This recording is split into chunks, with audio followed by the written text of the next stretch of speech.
It's the Orioles on Masson. We have daytime baseball from Camden Yards as the Orioles and Colorado Rockies getting set to play the rubber game in this three-game weekend series.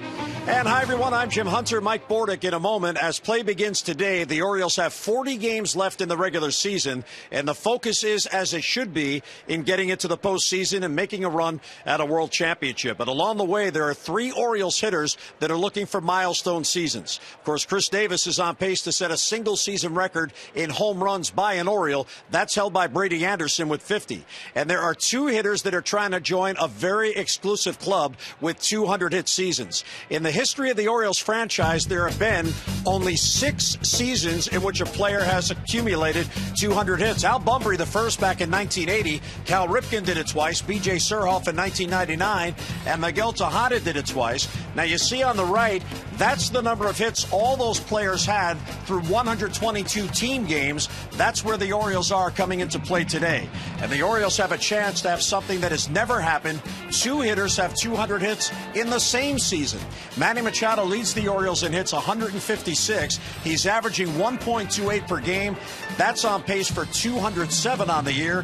And Adam Jones is right with him, 150 base hits, 1.23 hits per game. He's on pace for 199. So a multi-hit game here or there, and Adam Jones might pull it off. And Mike, to have one player chasing 200 hits, that's good. To have 2, it's very unique. It is a very difficult thing to accomplish. It sure is. That 200 hit plateau is something very special. Obviously, you saw the names on there. Not many Orioles have done it in the history of this franchise. To have 2 players chasing that 200 hit mark is something very special. And what's unique about it is both these guys obviously would love to get to 200 hits, and in doing so would certainly help their team probably get pushed into the postseason. So, a lot of positive signs there. But there's going to be pressure obviously mounting as they approach that 200 hit mark, and I don't think it'll come really until they're probably 10 hits away from it. But both hitters have had great poise. They haven't had a lot of dips throughout the course of the season. They've stayed very consistent. I think we're all impressed with Manny Machado being so young and poised and confident in that batter's box. Really, July, only the tough month he's had this season, and Adam Jones has continued to get better and better throughout his career as a Baltimore Oriole. So right on the verge of it, great at bats. They both had good games last night, and look to them to really continue their hot hitting throughout the rest of the season. Now, you were a teammate of B.J. Surhoff when he reached 200 hits in 1999. B.J. did not have a playoff surge to help him forget about it a little bit. Now, these two guys, Manny Machado and Adam Jones, they at least had the playoff chase. Is that a benefit for them? I think it is a benefit for them because they can really use their own individual accomplishments to help their team win, and that's really what's going to motivate them down the stretch. So today it's the Orioles and the Colorado Rockies. Birds trying to get 2 out of 3 before Tampa Bay comes to town tomorrow. Lineups and first pitch are coming up next.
Baseball on Masson is brought to you by Southwest Airlines. Find our fares online only at southwest.com.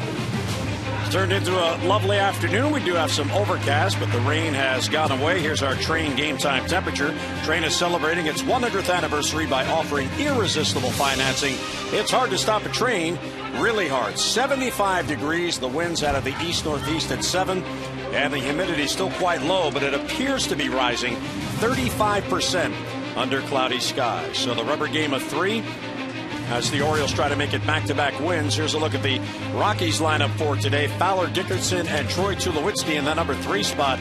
3 out of 8 with a couple of doubles in the series. Kadire, Helton, and Arenado. Blackman in right. Torey Alba will catch.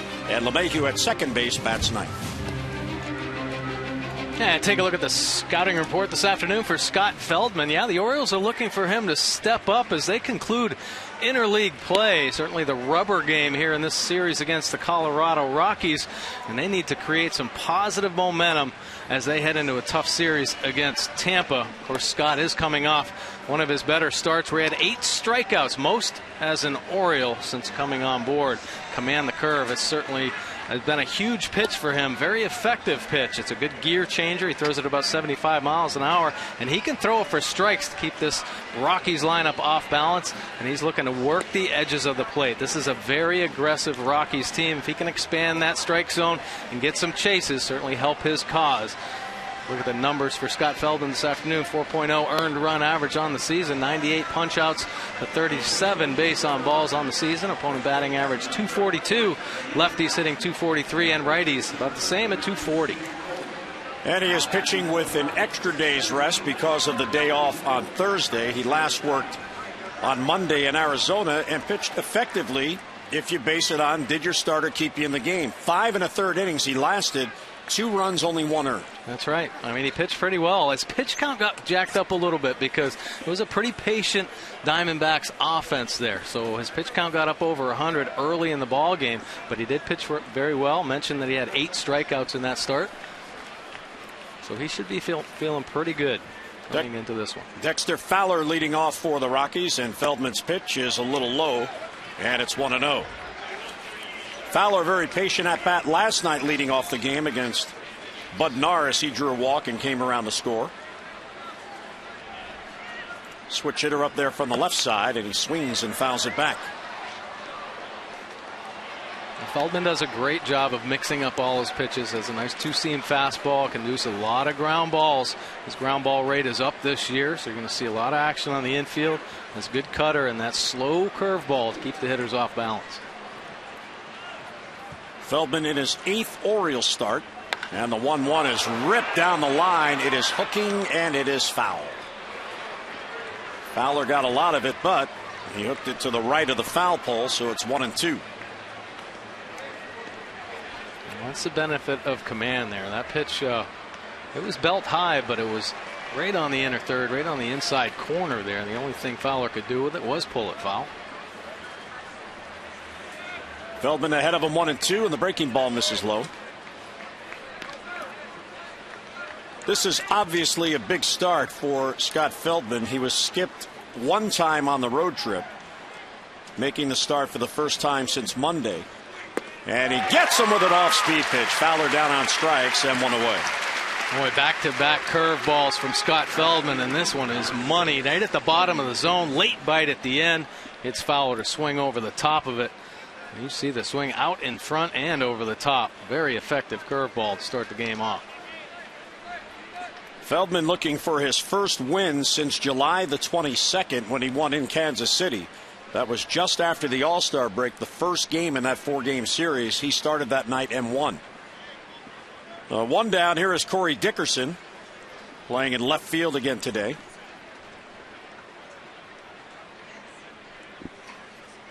And the Feldman pitch misses outside. 1-0.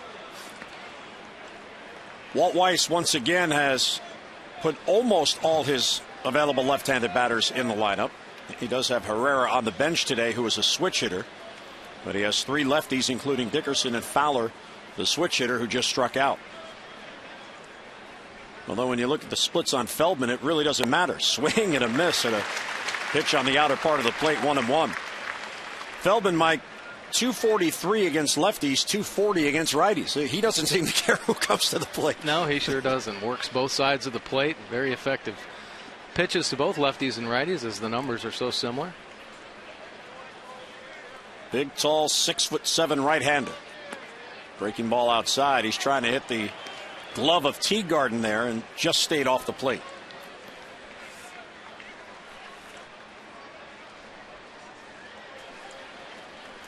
Matt Wieters getting the day today as Taylor Teagarden works behind the plate. He looks rested. All he has to worry about today is the gum. The 2-1 is fouled off. Buck Showalter Day really doing a good job with the lineup with the reserves, with Flaherty starting again at shortstop. And he has Alexi Casilla at second base to get Alexi into a game. Brian Roberts is still playing, but he's DHing Brian today. J.J. Hardy is not starting for a second straight game because of the back spasms. But the back spasms are greatly improved, and he could have played today. Buck elected not to put him in there. And a called strike three, a delayed call by Will Little as he paints the outside corner, and 2 men down. Painted indeed. Backdoor cutter here. Nice call by Taylor Teagarden. Hits the glove, gets the call by home plate umpire Will Little. Beautiful pitch. You see the rotation as he gets on the right side of that baseball, brings it back over that outside edge. Back-to-back strikeouts start the game for Feldman. Troy Tulowitzki now will bat, 2 outs and nobody on. Tulowitzki's got a 4-game hitting streak working. And he had probably the biggest at-bat for Colorado last night, and Josh Stinson struck him out. It was an 8-4 game. He was on up with 2 outs and 2 on, and a long ball there makes it a 1-run game. Instead, Stinson struck him out. Yeah, Josh Stinson, really the hero of that ball game. We talked about the Orioles' offense explosion there in the 3rd inning, taking advantage of some miscues, but he came into the game at a crucial time. It certainly was not out of reach for the Rockies, and he shut the door on them. Probably one of the unsung heroes, if not the unsung hero, of last night's ball game. Tulowitzki, 20 home runs on the year. And a ground ball towards the hole. Casilla can't get it. That gets on through for a base hit. So he was shifting up the middle. It cost him. And Tulowitzki on with a 2-out single. We'll take a look at the Orioles defense behind Feldman this afternoon. McLeod, Jones, and Markakis once again in the outfield. But it's a different middle of the infield. Flaherty and Casilla getting the starts up the middle. Machado and Davis on the corners with Taylor Teagarden behind the plate. Michael Kadire now. He is at first base today. He's 5 out of his last 19. Walt Weiss, as every National League manager does, coming into Camden Yards in Interleague. 3 games. He's had 3 different DHs. And the Feldman pitches low, 1-0. Yeah, we were talking about that earlier. Kind of an unfair advantage. I think National League clubs, when they come in and play American League clubs, they can switch up their designated hitters, give guys rests if they need to. When an American League team has to go to a National League park, pitchers have to hit, so they don't get much of an advantage there. Yeah, the NL skippers keep a batter in the lineup but rest his legs. And there's a strike in the outside corner. It was Kadire DHing last night.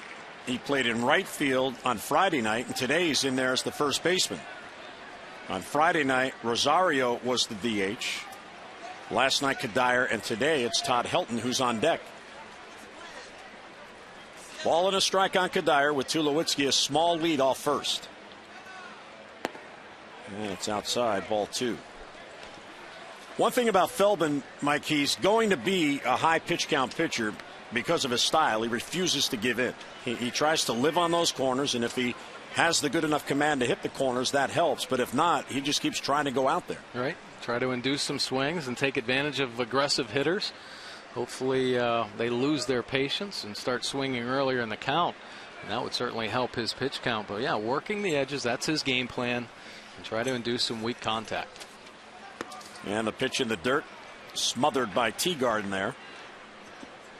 And take a look at Michael Kadire. A lot of extra base hits this season, and he is a professional hitter. 42 extra base hits on the year. Look at that, 19 of them come on off-speed pitches, 12 breaking balls, and 7 on changeups. You make a mistake with a fastball, he's going to make you pay. 23 of his extra base hits have come off fastballs. Well, 3-1. Kadire has the count in his favor. And a bouncer towards third. Machado plays the hop. He'll go to Casilla. And there's the force on Tulowitzki. Feldman gets out of it. 2-out single and a man left. We'll let to the bottom of the first. Rockies don't score, and here come the Birds.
With mom and dad as the Orioles get set to bat here in the bottom of the first. Here's a look at the Southwest Airlines starting lineups for the Orioles. McLeod, Machado, and Davis with Adam Jones in the cleanup spot. 4 out of 9 in the series with 2 RBIs in a run. He had a 3-hit game last time. Markakis, Robertson, Flaherty, Casilla, and Teagarden for the Birds.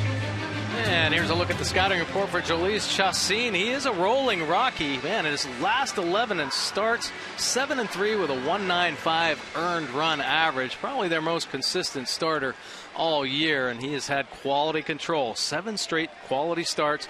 He's averaging just over 2 walks per game and has control of all 4 of his pitches. And he pitches well on the road. 9 starts on the road, 1.87 earned run average. Nate McLeod, first ball swing, fouls it off.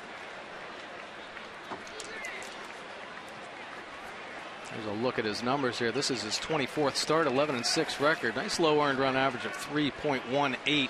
90 strikeouts, 40 base on balls on the season. 150 innings of work. 25 years old and in his 5th season. And he misses low, a ball and a strike. Nate did not have a hit in the game last night. He went 0 for 3. However, he walked twice. And each time he walked, he got on base and he scored. So the Orioles now, with Nate McLeod in that leadoff spot, are 32-15 when he scores a run. You talk about table setters, and you played with several that were really good at that. He sparks this team, regardless of how he gets on. When he does, he sparks this team. Sure does. I mean, last night he really set the tempo of the ball game. Drew a nice walk, then went first to third on a single up the middle. It's great aggressive base running. Really started the momentum for the Baltimore Orioles offense. Nate in his last 12 games, just 7 for 41. And the pitch is a called strike 3 on the inside corner. McLeod disagrees with Will Little. He felt it was too tight. So Chacín gets a call early on and 1 away. That 2-seam fastball working it back over that inside corner. And on the pitch track, it does look like it caught that edge of the box. Nate McLeod didn't think there was any chance it was going to be able to work itself back over the edge of the plate. Home plate umpire Will Little, he says it did. Now that could be one of those situations. Of course, we don't know if this happened as Manny Machado steps in. But Torrealba certainly knows the repertoire of Chacín. And Manny fouls it off his foot out in front of the plate. Torey Alba just may have mentioned a little as Chacín was warming up. Don't give up on that two-seamer. That ball's going to come back over the plate. Brooke Fordyce used to do that all the time when Rodrigo Lopez pitched for the Orioles. He got so many called strike threes on that two-seamer that came back in, and you never know. Torey Alba, he's a veteran. Just put that seed in the umpire's mind. That's right. You have to communicate with that home plate umpire for sure. And a bouncer foul. Bobby Dickerson with the play. See, he doesn't need a glove. Last night he did. Today he doesn't. Chacín out of Venezuela. He signed with the Rockies when he was 16 back in 2004. He has 34 big league wins. 0-2 to Machado's outside. He doesn't chase. Yeah, this has definitely been a turnaround year for Chacín. He had worked up over 4 walks per game in his previous 4 years. This year, just over 2 walks per game, so better command of his pitches.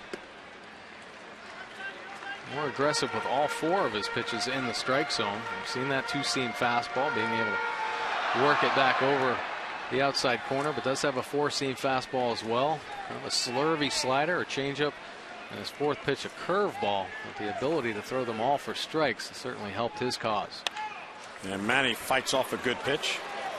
And one thing he does exceptionally well, he keeps the ball in the ballpark. Most starts with no home runs allowed this season. 18 starts out of his 23, he has not allowed a home run. Only Kuroda and Kershaw have been better. So if you're going to score on him, you have to rally against him. He keeps the ball in the ballpark, just 5 all year. Good at bat for Manny. 2-2 the count. And he got him. Another good breaking ball down and away.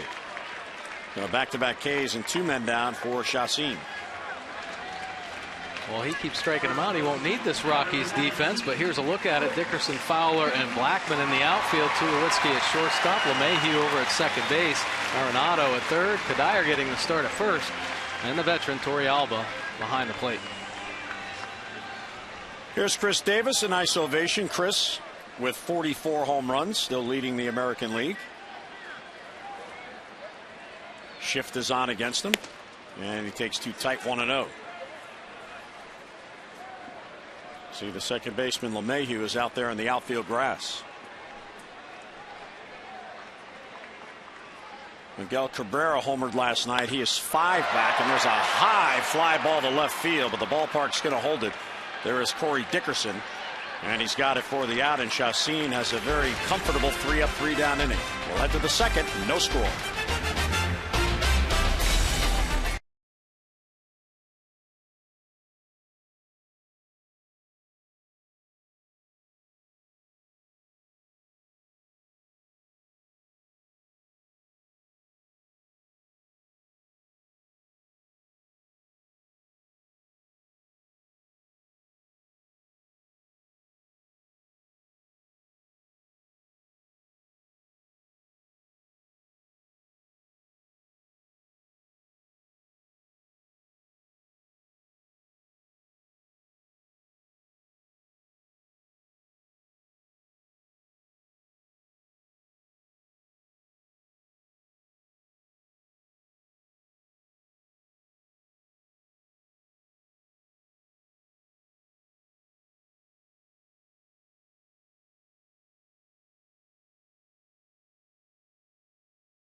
Watch the O's win. That is the Maryland Terps head coach Randy Edsall. He has his football team here today. The team is out in force. And there is the wide receiver Stephon Diggs, who had the ceremonial first pitch to Josh Stinson.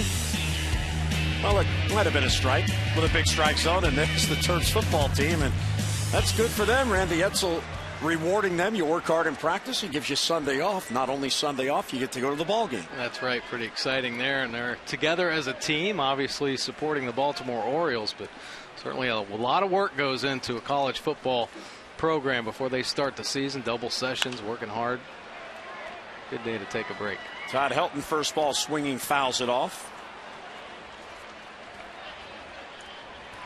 Helton last night took an 0 for 5. 2,491 hits as play begins today. 97th all time, trying to get over that next plateau of 2,500, 9 hits away. Now at the age of 40. Arenado on deck, and then Blackman against Scott Feldman. We're allowed a 2-out single in the first, but no runs. And a weak foul. That'll be back in the crowd. One of the things about Feldman today, and we talked about how it's an important start for him. He wants to certainly put some good thoughts into the mind of Buck Showalter and the Orioles as you go forward now down the stretch. But he's also matched against the Rockies' best pitcher. So he has to equal him to keep the Orioles as much in the game as he can. And the 1-2 is hit weakly to second base. Easy play for Alexi. And Helton is retired, one away. Well, fans all week long, Masson is rewarding fans with great prizes and exclusive opportunities as part of its social media weekend, styled by Hair Cuttery. Be sure to follow Masson on Twitter, Facebook, mobile, and Instagram for more ways to win. Share a haircut with a child in need. Find out how at haircuttery.com/shareahaircut. Now, you had mentioned that about Scott Feldman obviously going up against the Rockies ace, but I don't think he pays attention to that. I think he sticks with his game plan. He's a veteran pitcher. He knows what he has to do to get out there and have success against an offense. And right now, the early part of this ball game, he has a good game plan going, mixing up all of his pitches. There's a nice breaking ball for a first pitch strike. And I think, like a lot of the Orioles starters, stick with your game plan, get as deep as they can into the ball game, and hope this Orioles offense can put up some big numbers. Arenado slicing it foul down the line. He's down in the count. No balls and 2 strikes. Arenado is 2 out of 8 in the series. He had a triple in last night's game and scored a ball that got over the head of Adam Jones in straightaway center field. Ball just kept on carrying. It sure did. He dropped the head on a slider, and it came off the bat with some backspin. That one gets through Teagarden back to the screen. Orioles starters have just 2 wins in the past 12 starts coming into today. And both of those wins are owned by Bud Norris. He won August 6th in San Diego and August 17th against Colorado. Now that isn't all the fault, if you will, of the starters. 1-2 pitch is ripped to center field again. Jones back on it again. This time he gets there, and he's got it for the out and 2 away. A few of those games that were blown saves in which the Orioles did not get the win, a starter would have won the game if not for the bullpen allowing the opposition to tie and then get ahead.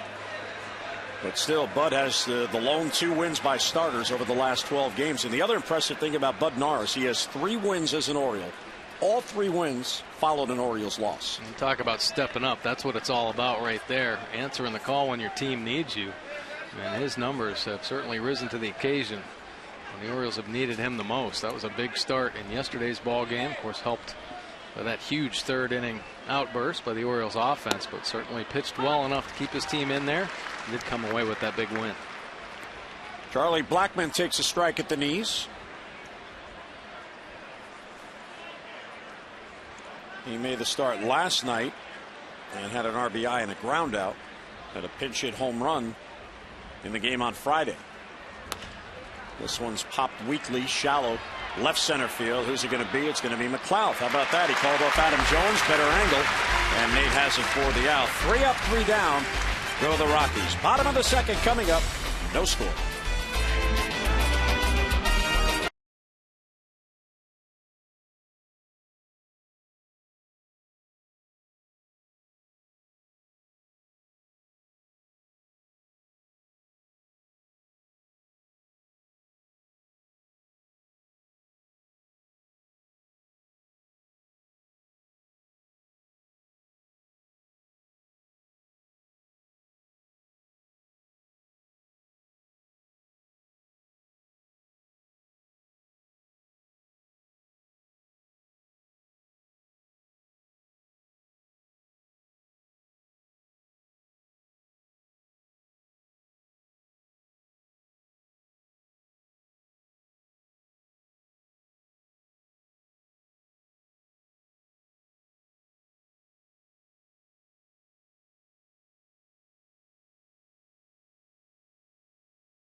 of Fort Washington. Eric has already won $500 just by being selected, and will win $100 more for every Orioles hit during the game today, plus an extra $500 for any Orioles home run in the 5th inning. For your chance to be the Maryland Lottery Hit It Big contestant of the game, play 5-card cash. Go to mdlottery.com/Orioles to enter. Let's see, we got French fries going, we got hot dogs going, we got daytime baseball, and Adam Jones leading off for the Orioles in the 2nd inning. Adam is really heating up. He's had a tremendous month of August so far. Brings a 2-game hitting streak into the game today. 4 for his last 9 with a couple of RBIs. Yeah, he busted out in a big way. He got into a little bit of a mini slump finishing up the last road trip. But right back on track now as he came back to Camden Yards. Takes a strike on the outside corner.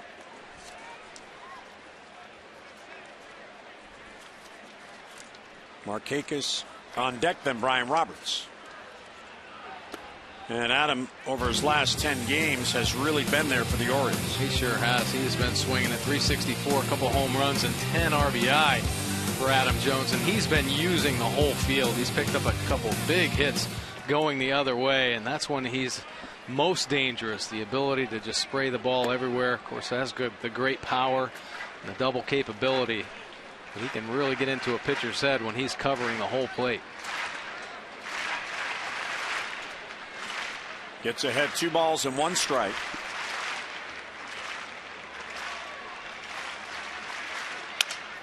Broken bat bouncer to third. Funny hop for Arenado, but he plays it. Jones retired and 1 away. So Chassin with that movement busts in on Adam Jones, and it's a weak ground ball, 1 away.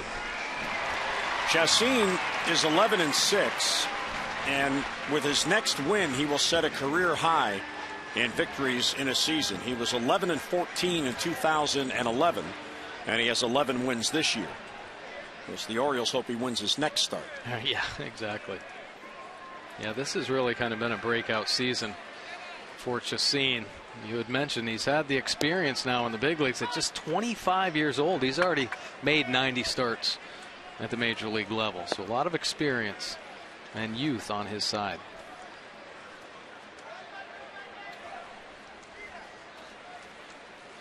And the 0-1 to Nick is too tight. 1 on the count. Nick is 1 out of 8 with a ribby in the series. He has 9 hits in his last 7 games, and still looking for what is proving to be a very elusive extra base hit. His last 27 hits have all been singles, and he has gone 102 at-bats now without an extra base hit. And the home run drought is even longer than that. He has now gone 182 at-bats without a home run. Well, you know, Nick's been working on some things. Terry Crowley came in the last couple days. Of course, he's constantly working with Jim Presley. Well, he'll take that. A 1-out single, and the Orioles get their first base runner here as Markakis is on in the 2nd.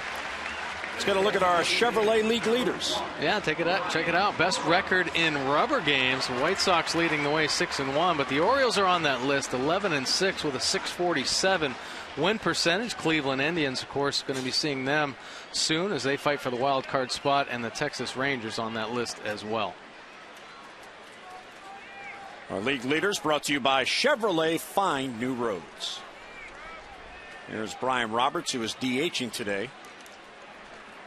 First time today, Chassin from the stretch. And B-Rob takes low, 1-0. Brian is really playing well. He is 9 for his last 20. That is a .450 clip. And his batting average overall, as he plays his 41st game of the season, on the rise. It is up to .266.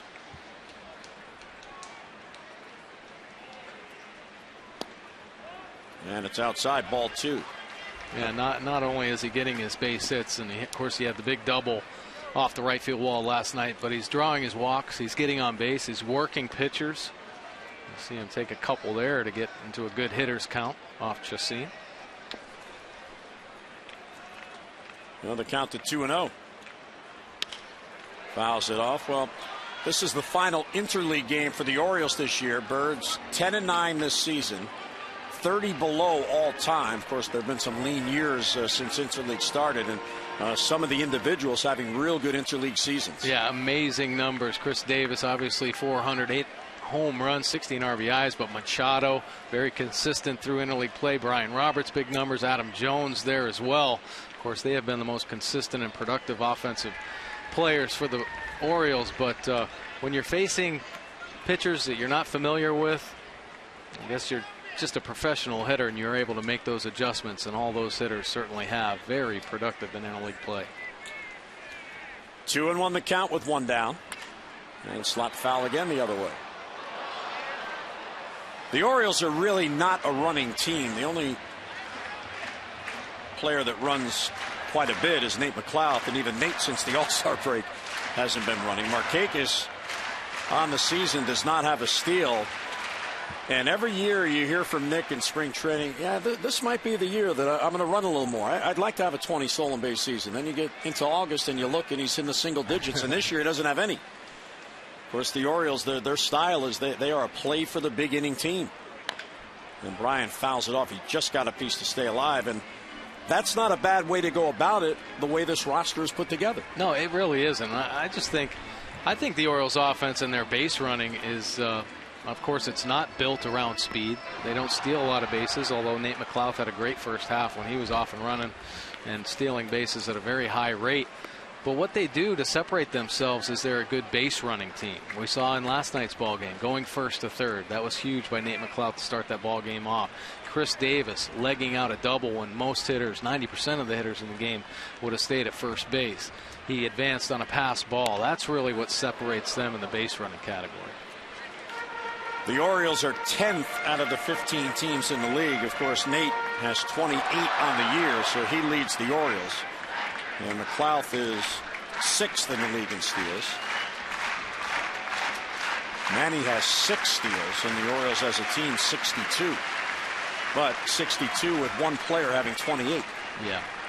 And really, what's the point of it, running into outs, when you can stay at first base, keep that hole open, and the potential for the long ball is a lot better. And there's the hole, and he hits it through. Base hit. Markakis thinks about it, but stops as Blackman quickly got to that ball. Orioles have the game's first rally going, back-to-back singles, and 2 on with only 1 out. Well, another real good at bat by Brian Roberts, and he utilizes that big hole over there with Markakis at first base. He gets an elevated pitch from Chacin and just hammers it through the hole. Nick Markakis thinking about advancing the third, but Blackman up with a strong arm hits the cutoff man to hold him there at second. Brian talking to Michael Kadire. Of course, Kadire, the former Minnesota Twins, so they've seen each other quite a bit over the years. And this is an advantage for the Orioles. You saw Kadire back up, so Brian will not be held. And here's Ryan Flaherty, who's coming off a good game last night. 2 good base runners out there, 1 down. And there's a strike at the knees, 0-1. This is another aspect of Buck Showalter and his managing style, trying to get players who don't play all the time when he can into back-to-back games. And because of J.J. Hardy's back spasms, Flaherty, who was to DH last night, played shortstop, and he's at shortstop again today. All right, Flaherty played a real good game at short as well, and just a tribute to him and the work he puts in. Now, he's played more games obviously at second base in very limited time because J.J. Hardy never comes out of the lineup except for the last couple days with the back spasms. But Ryan Flaherty puts his work in and is always prepared. He had some tough chances last night at short and made them look pretty easy.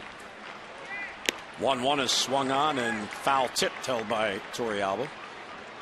Well, for Flaherty, this is only his 3rd start at shortstop. And he is the only other player to have made a start at shortstop.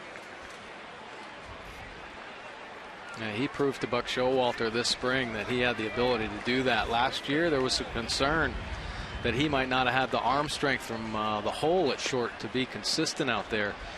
And Buck Showalter ran him out there consistently in spring training. Slow roller, throw to second in time to force Roberts. Flaherty will reach on the fielder's choice. So runners on the corners with 2 men down in the second. Well, the pennant race is about to really heat up here at Oriole Park as the Rays will come to town beginning tomorrow through Wednesday. And on Tuesday, don't miss out. It's Ollie's Bargain Night presented by Ollie's Bargain Outlet. Every Tuesday home game, the upper reserve seats just $9 in advance. So come on out, pack the ballpark, and back your birds in the hunt for the postseason. The head-to-head games in the AL East are crucial. 888-848-BIRD or get online, Orioles.com.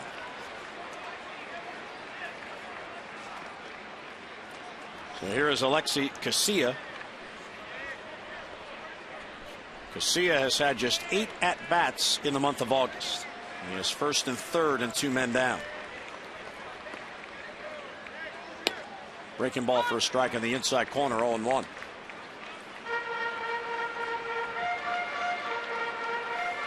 Markakis singled, he's at third. Flaherty, reaching on the fielder's choice, is at first and 2 men out.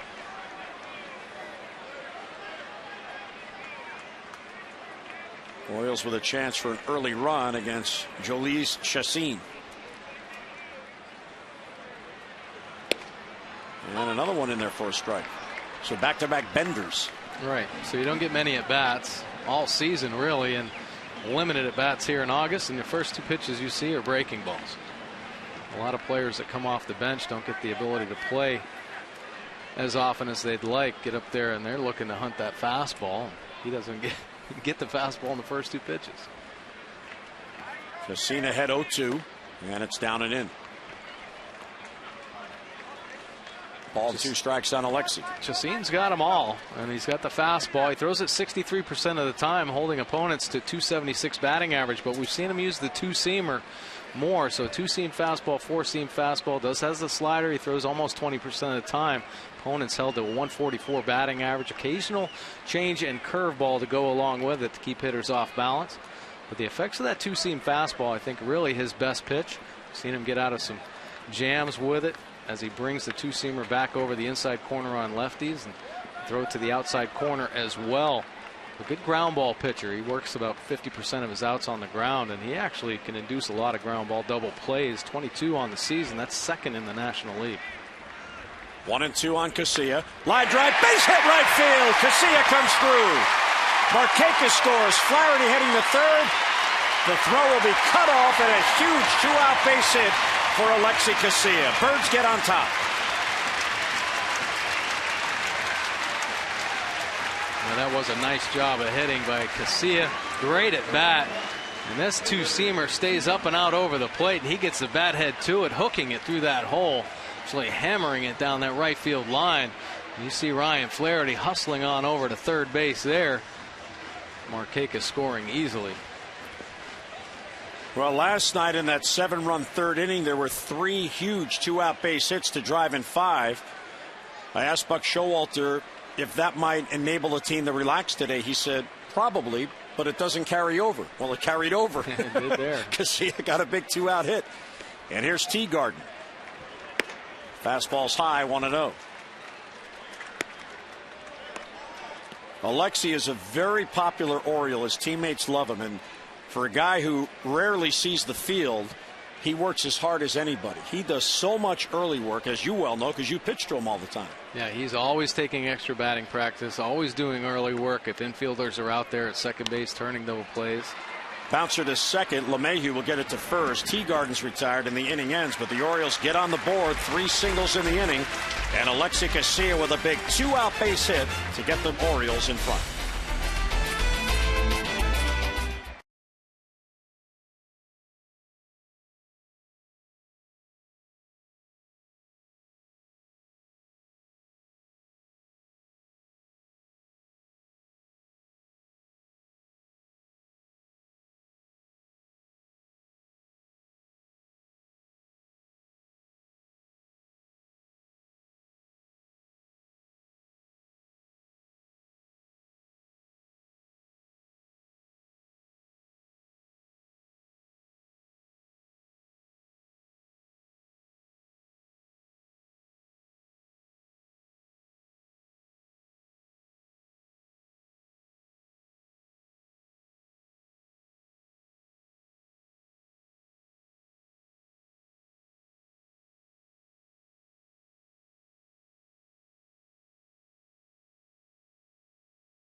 and C for the achiever in you.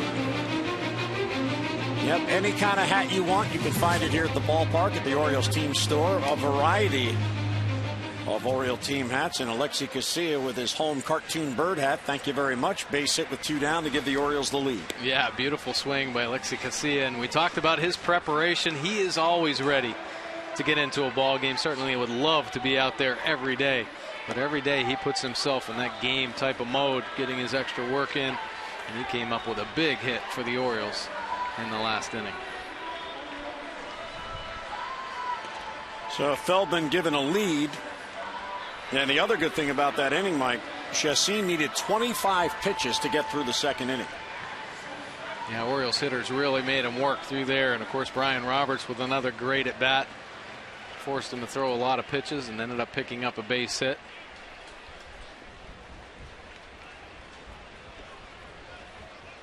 Torrealba will lead off for Colorado. Mathieu on deck, and then back to Fowler, top of the lineup, as Scott Feldman works here in the third. He's allowed 1 hit through 2 innings. And it's low 1-0. Yorvit Torrealba has really had a nice career, and he's found a home yet again in Colorado. And there's a strike.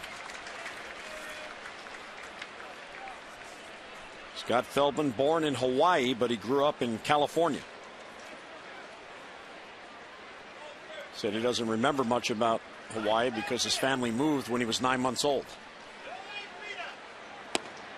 How was your recall at 9 months old? Yeah, well, pretty similar. I wasn't born in Hawaii, but I was born in Marquette, Michigan. And we moved very early as well, so I don't remember anything about it, even though everybody from the Upper Peninsula make sure they say, hey, I heard you were born up in Marquette, Michigan. Yeah, I was, but I don't really remember much. Sorry about that. Up there in the UP? Yeah.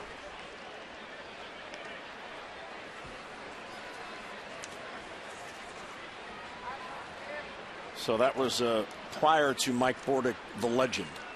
Oh, yeah. 2-2 the count on Torrealba, leading off in the Colorado third. And a high pop-up, shallow left center. Flaherty's calling everybody off. Ryan is there, and he has it for the out. And 1 away. Well, fans, on Wednesday when the Orioles take on their rivals, the Rays, at 7:05. First 10,000 fans 15 and over receive the Orioles license plate frame. You can show your Birdland pride as the Orioles battle Tampa Bay for playoff positioning. And you get that license plate frame, and you can show off your Orioles love all year long. Get your tickets in advance and save by calling 888-848-BIRD, or if you prefer, just go online at Orioles.com and you can print your tickets right there. They make it easy. Yep. DJ LeMahieu up now. He takes a strike. LeMahieu, the second baseman for Colorado. He started Friday night, starting again today. High fly ball slicing down the right field line. Markakis is over, and he runs out of room.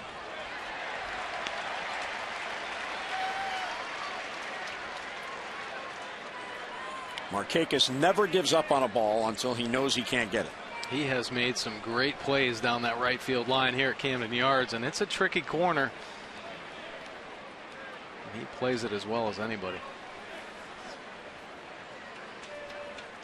And Feldman ahead, no balls and 2 strikes. Weak ground ball hit towards the hole. There's Machado cutting in front. The throw, the scoop, and Davis has it on the back end, and 2 men down. A nice play by Manny Machado. He's gotten a lot more comfortable showing his range to the glove side, and he worked over there to cut in front of Ryan Flaherty. Got a little lazy on the end, took it easy on the flip toss, and Chris Davis had to help him out with the big pick. See Manny, good concentration, good glove position there. Probably had time to set his feet a little bit better, make a stronger, more accurate throw. But hey, he's been great all year. He's had great range, incredible arm. Walt Weiss, the manager of the Colorado Rockies, was giving him high praise the other day. Fowler, big bouncer to Casilla, who then has to glove it near the dirt. He does. And a 1-pitch out for Fowler, and 3 up, 3 down. Well, Feldman settling in 1-0 O's.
Base hits, and that has been a feat that the Orioles have been able to achieve quite a bit on the year, Mike. Here are most games with 10 base hits on the season, and on that list they're all contenders except the Giants. Sure are. Powerhouse offense is there. The Tigers leading the way with 62, but the Baltimore Orioles on that list with 54, and they would love some more productive outbursts from their offense like that as they go down the final stretch of the season.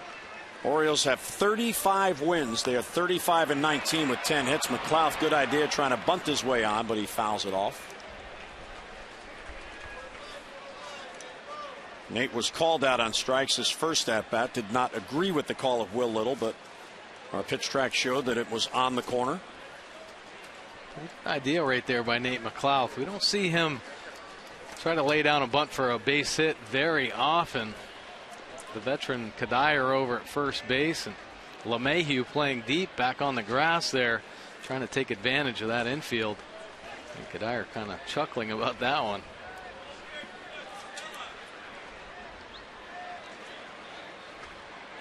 Machado will follow, and then Davis here in the third. And he lays off the off-speed pitch.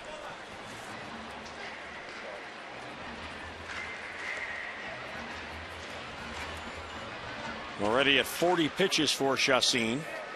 25 pitches to get through the second inning. And a bouncer foul.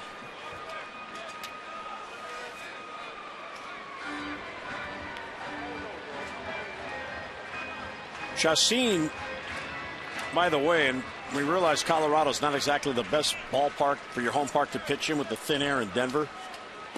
As Nate goes down on strikes, he's 0 for 2 with a couple of Ks and one away, but he has the best ERA in Rockies history. You have to have at least 50 starts to qualify. 3.54 is his career ERA. That is better than any other starter, and it's because of pitches like this. That sure is. He gets some good bite on this breaking ball to get McLeod out in front. Now, a lot of different weapons, and we talked about his ability to throw everything for strikes. And this one, McLeod, his eyes got big, but just missed it. Manny Machado check swing, and he did not go. Thank you, Gary Darling, says Manny. That is the most subjective call in all of baseball. You could look at the same replay and have two differing opinions on the same replay you're looking at on those check swings. There's a strike. That one bends in there.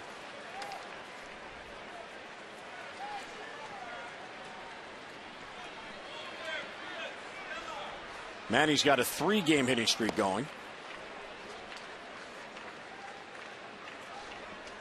And all 3 of those games have been multi-hit games. 7 hits combined in the last 3 games for Machado.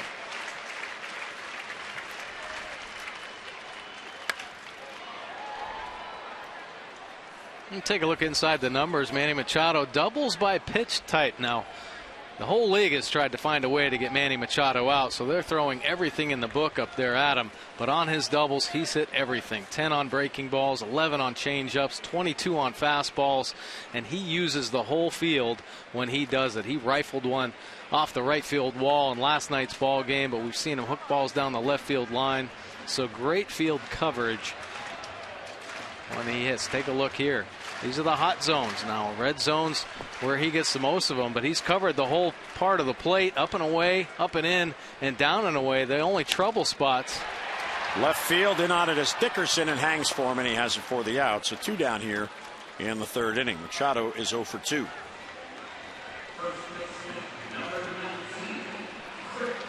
Chacin, after allowing a run in the 2nd, looking for a bounce back inning.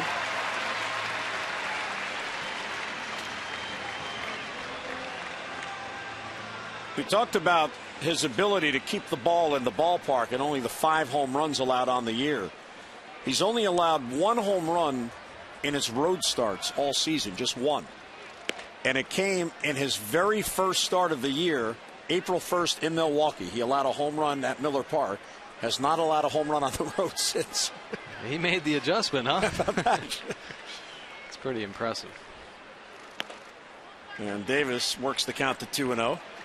And really, when you look at him pitch, I mean, he has a good fastball, probably average though. I mean, he doesn't top out over 92.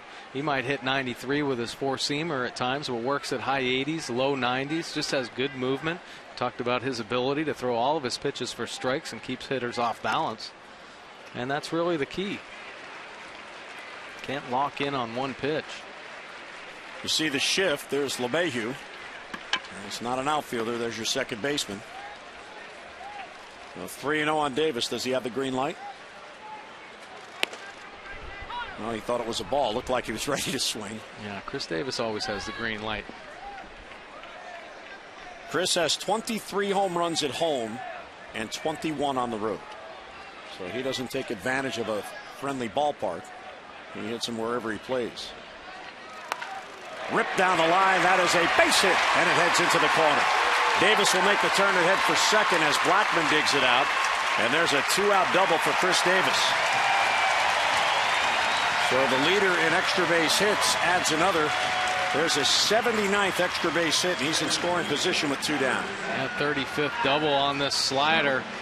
You see Chacin getting on the side of it, but look at how quick that bat heads comes through the zone. He just drops the head on it and hammers it down the right field line. And Blackman lucky he got a good kick down there coming out of that right field corner. And Chris Davis back-to-back nights with a big double. So Chris gets to second base for Adam Jones with 2 down. Let's see if the carryover extends to another inning with a big 2-out base hit. Casillas' RBI single is with 2 down in the 2nd. And it's low, 1-0.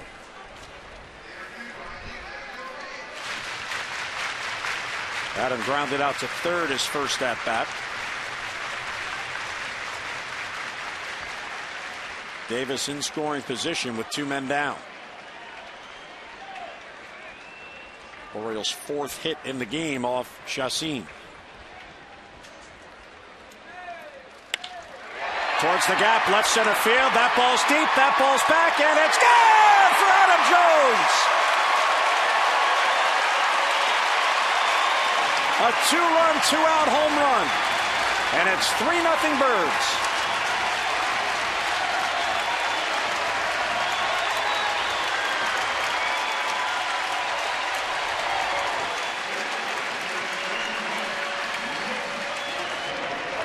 Well, they kept it going with the big 2-out hit.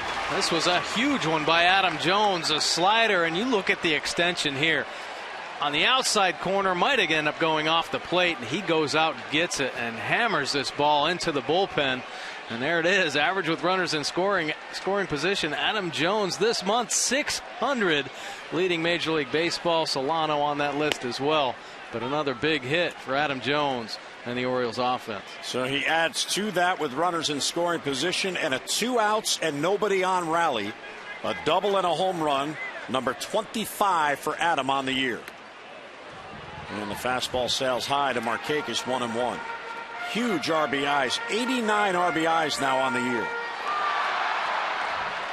He now has 44 ribbies at home to go with 45 on the road. Nice consistency there from Adam Jones. Career high, obviously, in RBIs as well. Big numbers on the year. Just when you think, man, how can Adam Jones get any better? Had an amazing year last year, and he just keeps finding a way to make himself a more productive offensive player. Fouled straight down, 2-2. So Chacin, who has kept the ball in the ballpark most of the year, we showed you how many homerless starts he has had on the year, gives up a big 2-out home run to Adam Jones. And the Orioles now have a 3-run lead. 2-2 pitch is low, ball 3.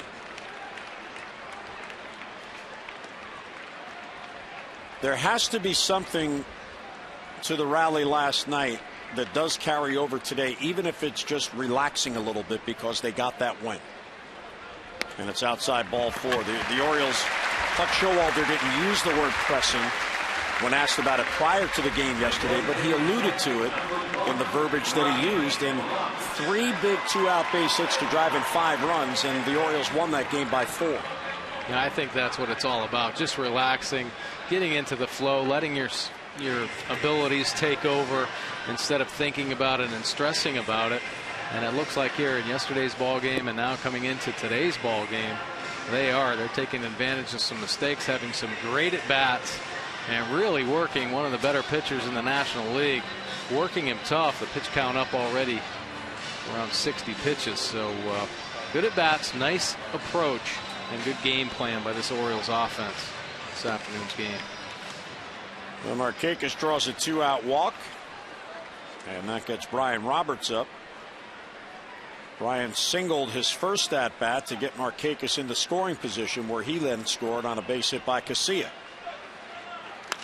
Line right to the shortstop Tulowitzki, and that ends the inning. So Adam Jones comes through, number 25. It kept on going. He got all of it into the Orioles bullpen, and a 3-0 Orioles lead.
To you by PNC Bank for the achiever in you. And Buck Britton, who is back at AA Bowie, he had a night last night, Mike. He went 2 for 4 with a home run and 2 RBIs. It was a walk-off home run. But here's the rest of the story. In the top half of the 9th inning, he committed an error, and the Bay Sox fell behind. So he comes up in the bottom of the 9th. It's a 2-run home run, atones for the error, and the Bay Sox win the game. Yeah, knowing Buck Britton, he probably did it on purpose just to get that attention. No, it worked. It sure did. No, he's had a nice season. It's been a tough one for him because he's bounced from AA to AAA, but continues to produce. You see the season combined in the minor leagues, 266, 10 home runs, 61 RBIs, very productive in 107 games for Buck Britton. But not quite as productive as Adam Jones with that big 2-run home run in the last inning. So we'll see how Feldman now can pitch with the prosperity, and he has been very pitch efficient And look at what the Orioles have done to Chassin. 25 and 24 the last 2 innings. Breaking balls outside as Corey Dickerson leads off in the Colorado fourth. Tulowitzki and Kadire on deck. For the Rockies, this is stop 1 on a 3-city road trip. They are busing to Philadelphia following the game. They have a series coming up with the Phillies, and then they head to Miami to play the Marlins. Swing and a miss. Well, hopefully they play well enough up in Philadelphia where they won't have to bus down to Miami. I know they had it their last. Is Walt Weiss that much of a taskmaster? No.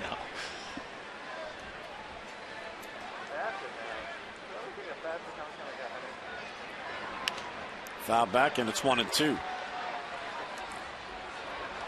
Tampa Bay's at home today, leading Toronto 1-0 in the fourth. The Yankees and the Red Sox are the night game tonight. The scoreboard watching in full force. The Orioles are 3 back in the wild card, but only a half game ahead of the Indians, who beat Oakland last night. 1-2 pitch is just outside. But the other part of the win last night for the Orioles, when you look at the standings in the American League, they are only down 4 in the loss column to the 2 teams above them in the division they're trying to catch. Josh Stinson last night with that huge out of Tulowitzki. 2-2 pitch is lifted to left, playable for McLeod, who goes back on it as it carries, but Nate gets there and he's got it for the out. So 1 away here in the Rockies fourth. Well, mark it down. Next fireworks night comes up on Friday after the Orioles Athletics game at 7:05. A beautiful post-game display that is set to the hits of the Beatles. It all commemorates the Fab Four's 50th anniversary of their American debut. Get your tickets in advance and save 888-848-BIRD or visit Orioles.com. That is going to be fun. Yes, it will. I think I'm going to get out my Beatles anthology this week so I can study up and I can follow along with the fireworks after the game on Friday night. Tulowitzki takes a strike.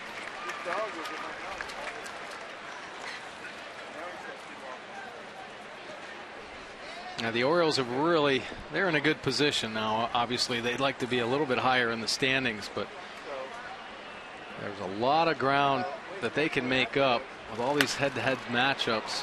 Tulowitzki goes the opposite way for a second time. He is 2 out of 2 with 2 singles to right field. With teams within their division and obviously teams that are ahead of them. Of course, we had talked about the big series coming up with Tampa Bay. But right on the heels of that, Oakland comes into town, and then off they go on the road to play more interdivision rivals. So really it's in their own hands. They're in charge of their own destiny. They can make ground or they can lose ground in a hurry. And that 4-game losing streak enabled the Indians to get back on their heels in the wild card, and they're going to be in Cleveland on Labor Day, and that's coming up very fast, 2 weeks from tomorrow. Here is Kadire, and he'll take ball 1, and Kadire is having a real good year for Colorado. He is 3rd in the National League in batting at .323. 17 homers and 66 RBIs.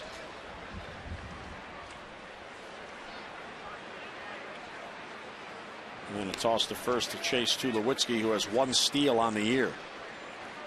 But one thing about scouting reports, the Rockies are well aware that when Feldman has been on the mound, 23 stolen bases have been taken against him, and his catchers, Chicago and here, have caught just 3. That is an alarmingly high number. And of course, we don't know what went on in Chicago with their catching, but he's 6'7" and maybe takes a tick longer to get to the plate. Yeah, he has long levers, and if he's a little bit high with that leg kick, his times are going to go up. Obviously, there may be some tells over there when you're at first base. First base coach pays attention to that. Falls behind Kadire, 2-0. And there's a strike.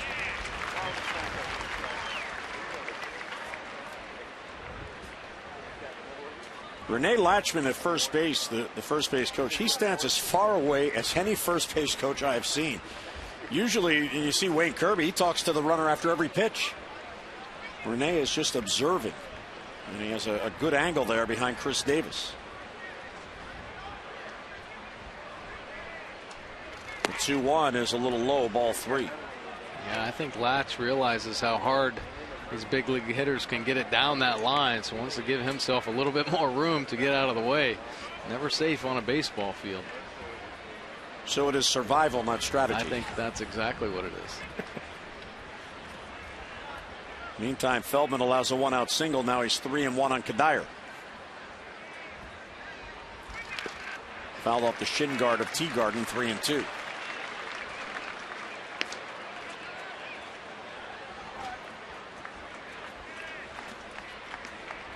The schedule is what it is. 40 games to go beginning today.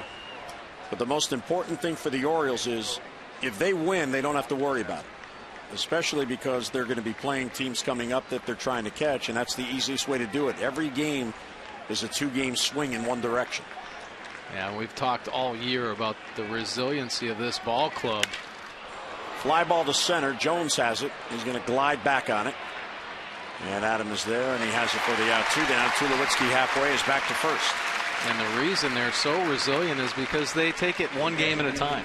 That's what they've been so impressive about. A tough loss, they'll come back and play hard the next day. They don't get caught up in that, and there have been stretches where the offense hasn't been there. They've had losing streaks, but they have the great ability to try to take one game at a time, one at bat at a time, pitchers one pitch at a time, and it's going to come more into focus now here with just the 40 games remaining.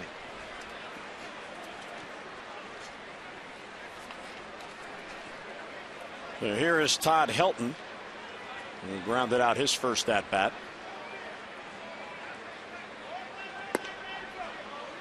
You know, and that attitude that you just described, if you think about it in the broad sense, we can sit up here and play what ifs. 40 games left. What if they go 25-15 in the 40 game? They could care less about that. They want to win every day, and they hope at the end they get to go play in October. That's right. That's what it is, and I guarantee you ask any one of those guys, they'll get an itinerary. They just want to know where to go the next game for the next game. So we have a home game. Okay, I'll be at Camden Yards at 7 o'clock, ready to play. Who we playing? All right, well, you do your homework on the team. If it's a new team coming into town, but it is a one day at a time thing for these Baltimore Orioles. Now, if they go 25-15, that gets them to 91 wins, which would be 2 fewer than last year. And then the question is, will that be enough? So do you need to maybe go 28-12 or 29-11? They'd like to go 40-0. Yeah, 106 wins would get it done. Yeah. They just want to play good, consistent baseball. And I think as it gets closer, you may see some help from other teams. And I think, hey, the wild card is wonderful. Without the wild card, the Orioles don't go to the postseason last year. But they're right in the division race. The loss column's the key. They're 4 back in the loss column. Exactly. So if you play well, and with all those division games coming up, you win the division. Doesn't matter how many wins you have as long as you finish first. Whatever it takes to do that. 2-1 on Helton. And it's a little bit low, ball 3.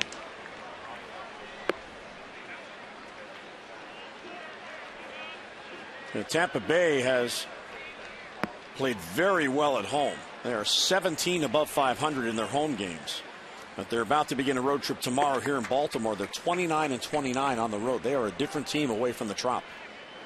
Yeah, they have a big home field advantage down there. And that is outside, ball 4. So there's a 2-out walk that allows the tying run to come to the plate. Feldman staying outside, and he missed outside. So Teagarden out. They have to change the signs. It is the first time in this game a Rockies base runner has reached second base.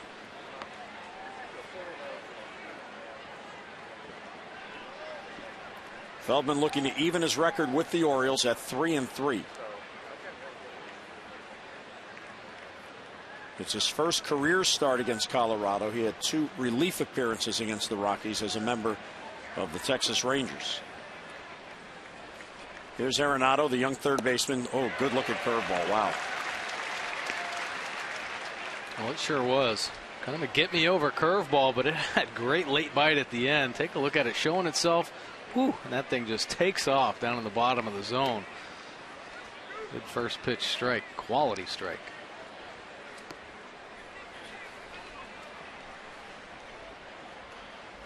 Arenado flied out to center field his first at bat, and that's high and away. Arenado just 22 years old, drafted and developed by the Rockies, and he raced through their system.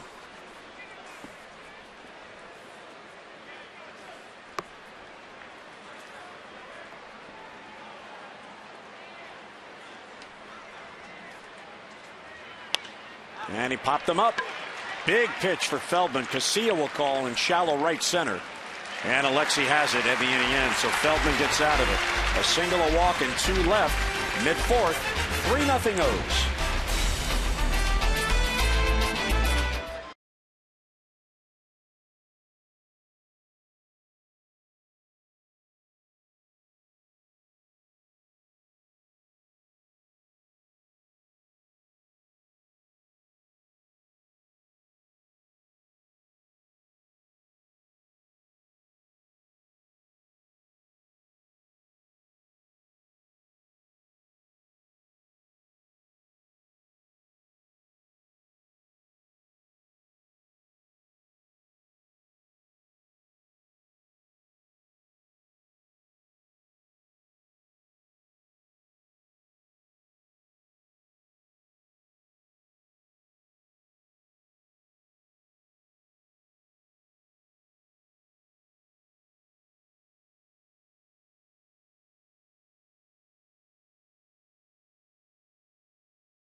Get 2 out of 3, and Scott Feldman trying to win the rubber game of the series. He's getting some help from his friends as Alexi Casilla came through with a huge 2-out base hit. Chris Davis then doubled, and Mr. Jones, he took the nickname from Davis, Crush. The Terps football team loves it, and they should, as the Orioles have a 3-0 lead going to the bottom of the 4th. 5 hits to 2 as Feldman is pitching a good game for the Orioles. Here's Ryan Flaherty, rips it towards the corner, and that's a fair ball. That's going to head down the line, and Flaherty's going to head to second base. And he's going to have a leadoff double here in the 4th. So Flaherty's staying hot. He had 2 hits last night, and a leadoff double here in the 4th. Ryan Flaherty's 8th double of the season. Chacin wanting to get ahead after laboring through the first 3 innings, but Flaherty has something to say about that. Jumping all over the first pitch, hammering it down the right field line for an easy double. Once again, Blackman down there getting lucky playing that carom clean as it didn't get tangled up down that right field line.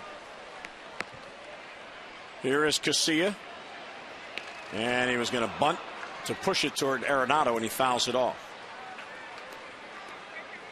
Alexi is a real good bunter, but he seems to be the style that is better at bunting for a base hit. He does have 2 sacks, but when you're trying to surprise the infielders with a bunt for a base hit, there's a different style you use. Yeah, there really is. There's more movement. You'd like to try to disguise it with limited movement, but you don't show it as soon as a sacrifice bunt. And I think Buck Showalter looks at him like, he says, hey, how do you bunt the best? How can you be the most consistent? He said, I'd like to do it moving like I'm bunting for a base hit, and I think that's why Buck Showalter lets him do that. A lot of hitters have a hard time being stationary and just trying to lay down that sacrifice bunt.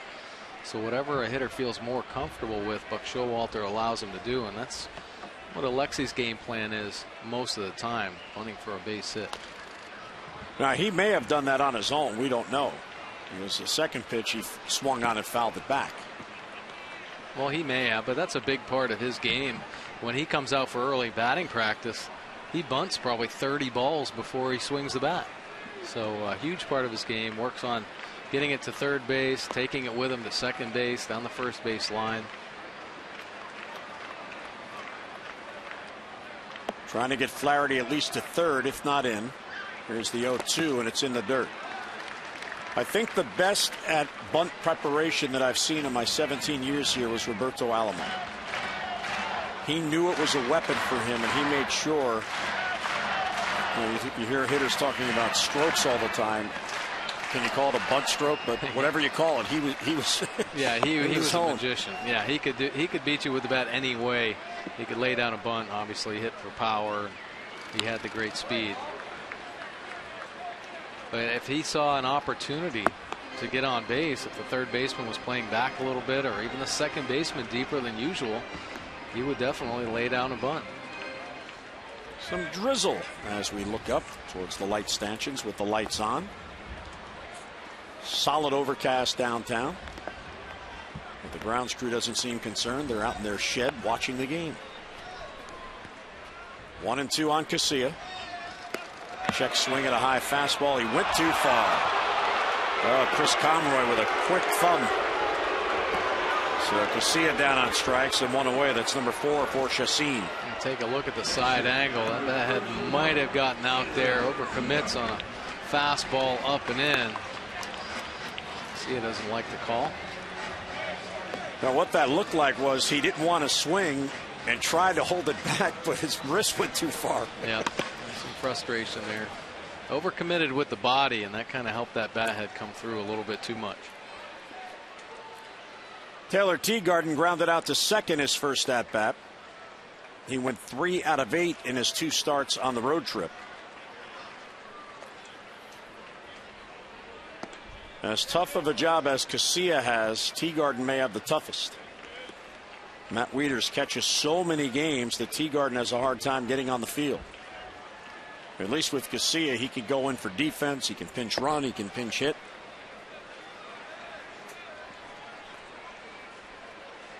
Flaherty at second now with 1 down. And he'll take a strike. This is just the 21st game he has appeared in. Of course, he did spend quite a bit of time on the DL. 9 hits on the year, including 2 home runs and 5 ribbies for Teagarden. He has Flaherty at second base with 1 down. Strike at the knees.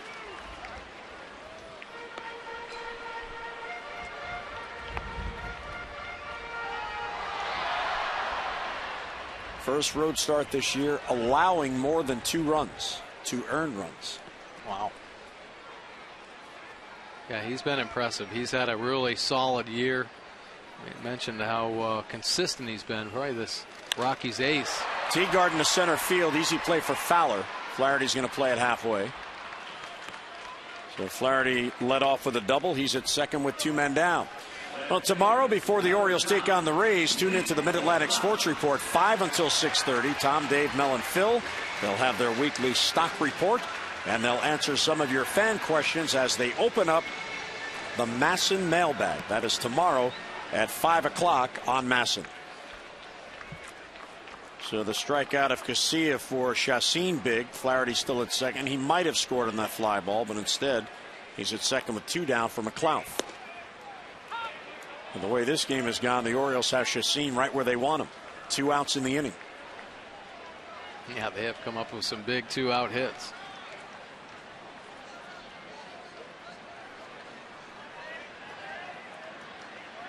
Kind of been the Rockies' MO in this series. They've had some big 2-out hits as well. Bounce foul.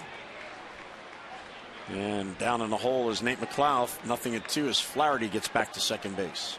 Nate has struck out each at bat today.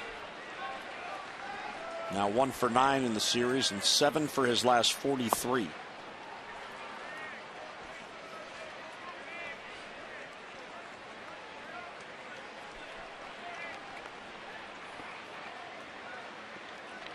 And the 0-2, he fouled it off. That was a real good defensive swing. That ball moved, and somehow he was able to get the barrel on it and just flick it back foul. Yeah, just seeing a little bit of deception in his delivery, and that fastball 4-seamer riding up in the zone. And Nate McLeod did a good job just to get a piece of it.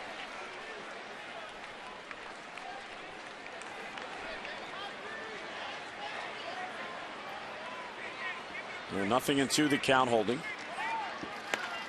Pulled down the line. He was out in front of an off-speed pitch and couldn't slow down the bat in time.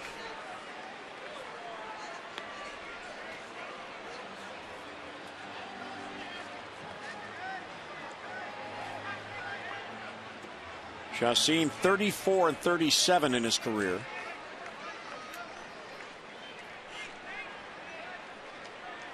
Coming off a solid start last Monday against San Diego, in which he went 8 innings and allowed 1 run in a win.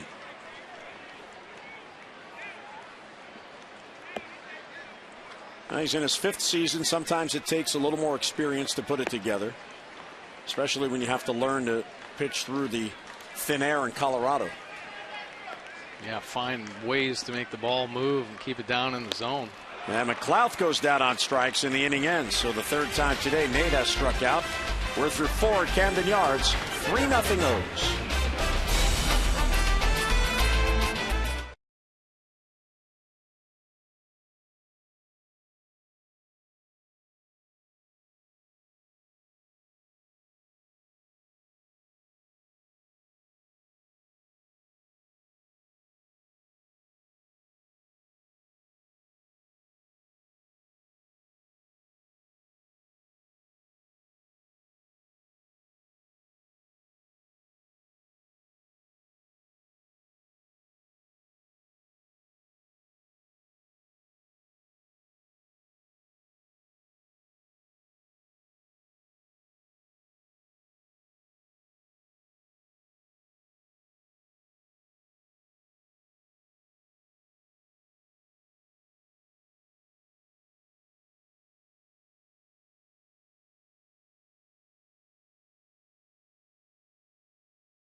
For the American Heart Association's 30th anniversary Heart Ball, and they are offering fans a unique ticket savings opportunity. Here's what you do. Visit Orioles.com/AHA right now, and you'll receive 50% off tickets to any O's game between now and September 8th simply by donating $10 to the American Heart Association for each ticket that you purchase. Now, that is half price on all tickets for games between now and September 8th, and it's all just for making a charitable contribution to this worthy cause. So go online, Orioles.com/AHA, and get all the details.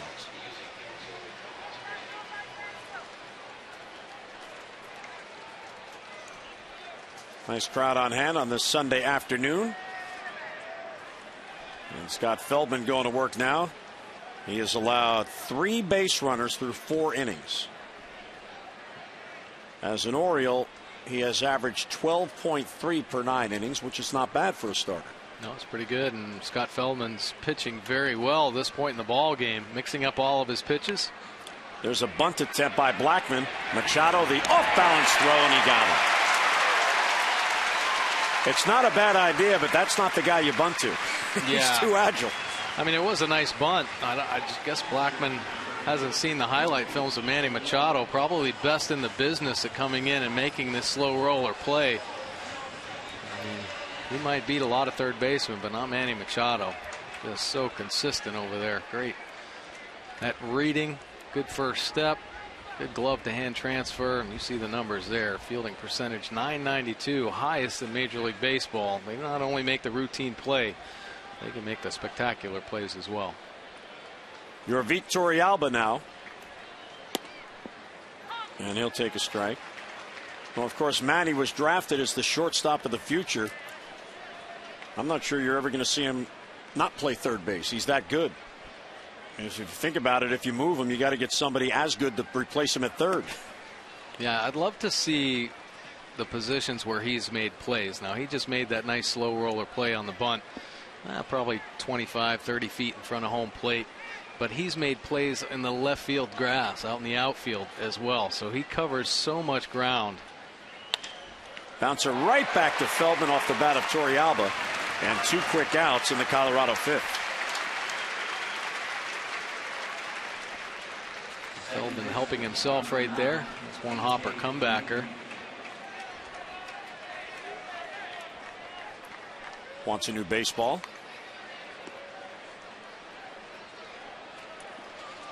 You know, the old-time pitchers probably cringe at that. They love those baseballs that were scuffed up. Nowadays, everyone gets a brand new baseball just about after every pitch. We asked Jimmy Tyler, who gets the baseballs ready in the umpire's room, how many baseballs they prepare for a game. And he says they begin with 11 dozen. It's a lot of baseballs, Mike. Sure is. It sure is. LeMahieu taking ball 1, 2 outs, nobody on. There's a strike right there.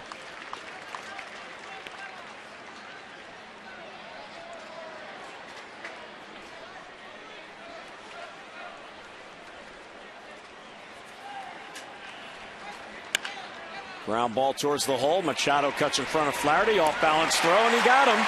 So a 3-up, 3-down inning for Feldman. Manny tested twice, came through both times.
Gets to steal second base during the game on Sunday, and you get out there in a minute, you get a big prize from SK. And welcome back into the booth, Jim and Mike, as the Orioles try to get the rubber game in the series. And for game 123, yeah, this is the biggest game of the year because it's today, but it's also big. You get 2 out of 3 from Colorado on the heels of Tampa Bay coming into town tomorrow. Yeah, playing some good baseball to this point in the ball game. It's been a tough series, but obviously the rubber game, like you mentioned, going against the Rockies ace, Chacin.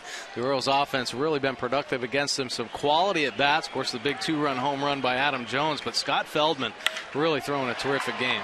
Machado blistering ground ball to Tulowitzki. Backhands high throw, but Kadire comes down with the foot. And one away here in the 5th. Well, time now for the 5th inning home run bonus for this inning only. Today's Maryland Lottery Hit a Big contestant of the game will receive $500 for any Orioles home run. Eric Mitchell has already won $1,100 today, and for your chance to be the Maryland Lottery Hit a Big contestant of the game, play 5-card cash. Go to mdlottery.com/Orioles to enter.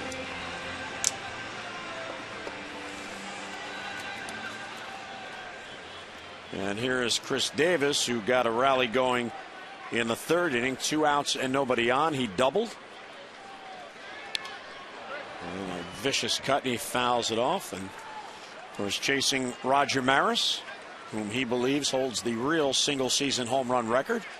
Chris is on pace for 58 through August 17th. Maris had 48, Chris 44, and of course Roger hit number 61 at Yankee Stadium.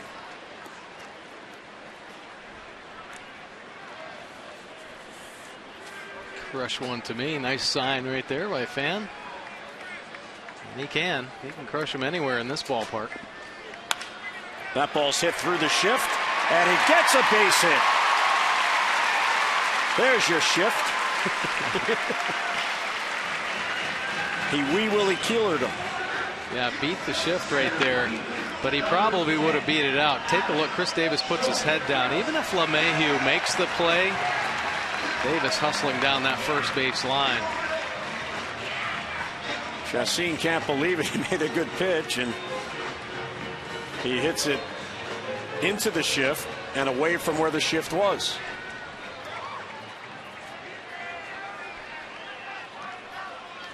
So here's Adam Jones. Let's see if the combination comes through again. Davis got on in the third, and Jones followed with a home run.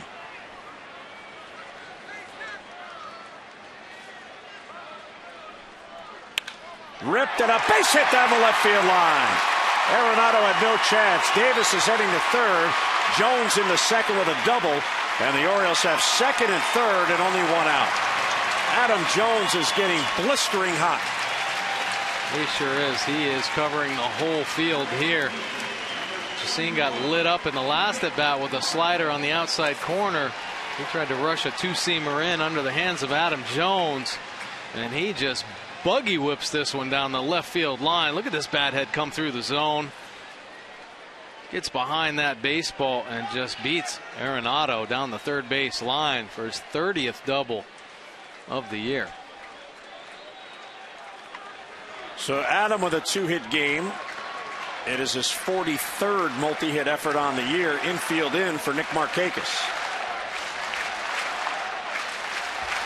Orioles with a chance here to break it open a bit.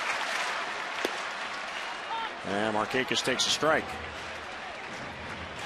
Nick has singled and scored. He has walked. So a good day building here for Markakis.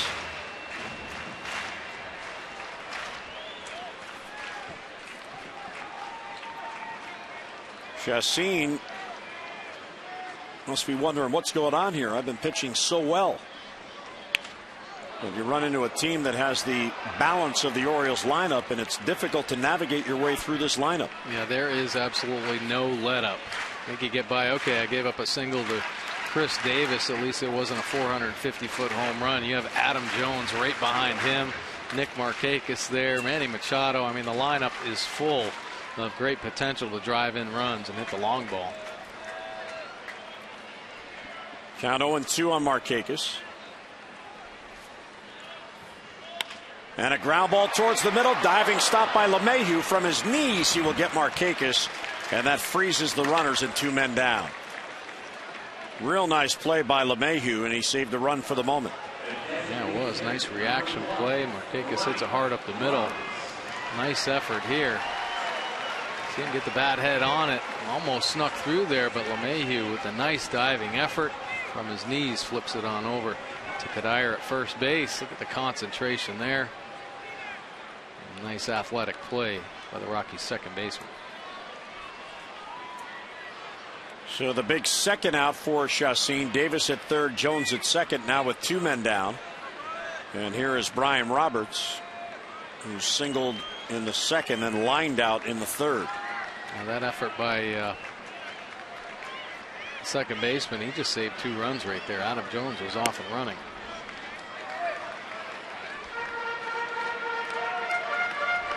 LeMahieu with a real nice play. So Weiss plays the infield in and benefits from it, as Davis had to stay put at third base. Ball two outside.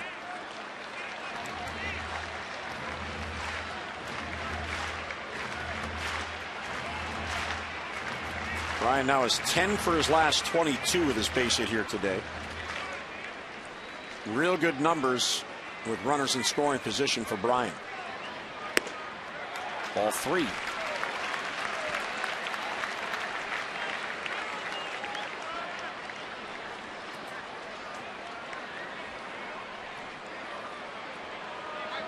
And with a 3-0 count, they're not going to take any chances. An intentional walk will be issued to Roberts. And they will start fresh with Ryan Flaherty. Chassin is in a jam.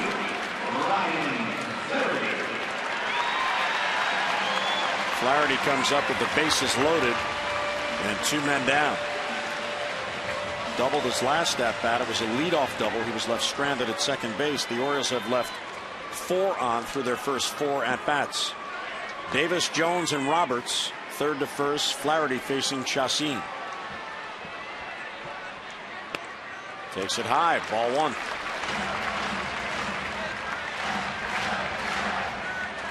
Good numbers with the bases loaded. 2 for 7 with a grand slam. 7 RBIs for Ryan Flaherty.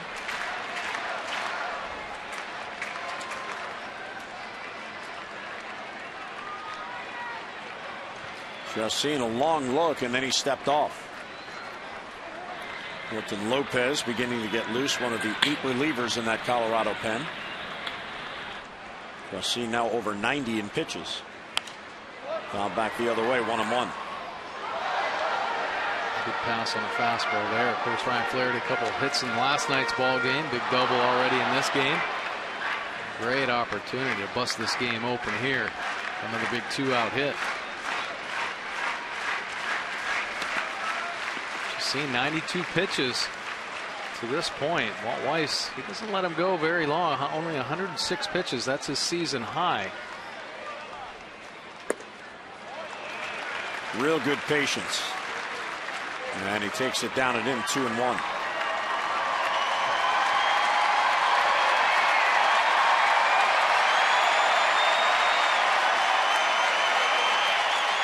Anxious time for Weiss. Showalter looking for a big hit to get a little breathing room. Well, 2-1 on Flaherty. Ball 3 low. Well, there have been some really good patient at-bats by the Orioles hitters, and Ryan Flaherty putting together a nice one here against Chassin in a pressure situation. Well, you know he can look for a certain pitch, Mike. There's nowhere to put him. 3-1 the count. Flaherty has an extra strike. High fly ball, right center field. It'll twist over to the center fielder Fowler, and he has it for the out in the inning end. Chassin wiggles out of it. Orioles strand the bases loaded and have a 3-0 lead through 5.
New thinking, new possibilities.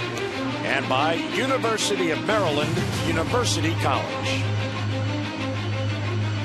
A cartoon bird out on the concourse. And Scott Feldman working on a shutout here. 2-hitter through 5. Real good pitch count. 65 pitches through 5 innings. If you base 15 pitches per inning. He is 10 below where he should be at this point. He's been very efficient, commanding all of his pitches, mixing in all of his pitches to keep this Rockies offense off balance. They have the potential to explode. They pounded out a lot of hits in last night's ball game, and of course in the first night 4 home runs. So there is some explosion there, but he's neutralizing it right now. Fowler, first ball swinging, will foul it off. Fowler trying to extend the hitting streak to 6 in a row.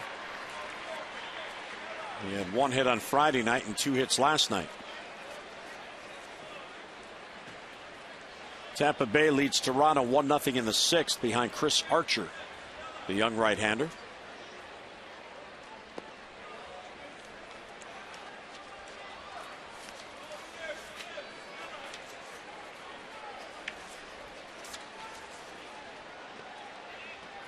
It's certainly not going to be easy with the pitching matchups coming up against Tampa Bay, but the 1-1 is lifted to left for McLeod, and Nate will put it away for the out. But I can guarantee you the Orioles are not too upset. They're going to miss Archer. He has been pitching very well. MLB.com at Bat is celebrating 5 years as your #1 mobile app for live baseball. It's available for your iPhone, your iPad, your Android, and for BlackBerry 10. At Bat delivers Orioles baseball with live audio, pitch tracking, stats, highlights, and more. Text at Bat to 31826 or visit Orioles.com and get all the details. Here is Corey Dickerson. He has struck out and flied out. Chris Tillman will go tomorrow against David Price. Miguel Gonzalez Tuesday against Alex Cobb. And then Wei-Yin Chen on Wednesday against Jeremy Hellickson. All 3 games are night games against Tampa Bay. Here's Wei-Yin. Yeah, it's going to be tough, but I think the Orioles swinging the bats much better here, feeling probably they can continue this throughout this ball game. This Orioles offense is confident. I don't think there's many pitchers that can hold them down. And Buck Showalter utilized the days off on that road trip and the day off Thursday to retweak the rotation, if you will, and get a couple of guys a few extra days rest. Miguel Gonzalez pushed back to Tuesday night. In fact, last night was available in the bullpen. I saw Miguel before the game and I said, Miguel, we had a shot of you last night in the bullpen and it looked like you really didn't know what to do. And he said, I had no idea what to do. I was just standing there trying not to get in the way. He's back on the bench today. Doesn't have to worry about it. He's back where he is familiar and comfortable. Good learning experience, though. And there's a 4-pitch walk to Corey Dickerson. Second walk allowed by Feldman and a 1-out base runner for the Rockies. Well, as routine-oriented as starting pitchers are, that would be a little different for Miguel. Miggy, we might need you, so go out there just in case. And then he didn't know what to do. Do you do a side? Do you talk to Scott McGregor? I think that would be the best thing to do. Talk to Scotty McGregor, learn a little bit more. Here is Tulowitzki. It's only a 3-run game, so the Rockies very much in this. Breaking ball bounces, gets away from Teagarden, throw to second base. The tag, he's safe. Dickerson went as soon as that ball bounced, and he gets down to second base. So runner in scoring position and 1 down. Yeah, pretty good anticipation by Dickerson. You see him in his secondary lead. He didn't hesitate much, and Teagarden, he pounced back on that ball. But Dickerson gets in there just ahead of it. Nice pick there by Ryan Flaherty. Pretty close play at second base. See the big pick there by Flash. Puts the tag on, but just a hair late. Nice read by Dickerson. Good base running. The wild pitch advances the runner.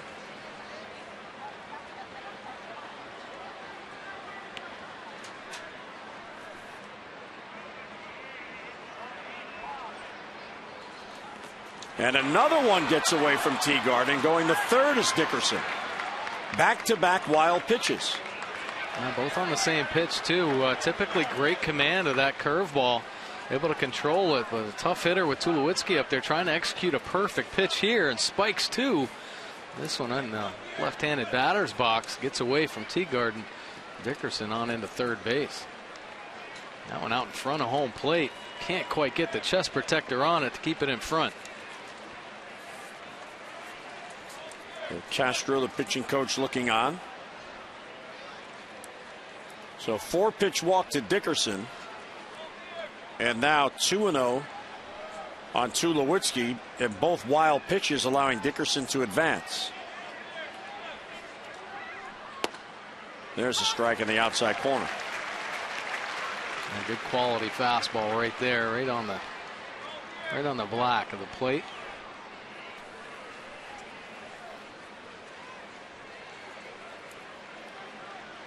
Tulowitzki is 2 for 2 in this game, 2 base hits to right field.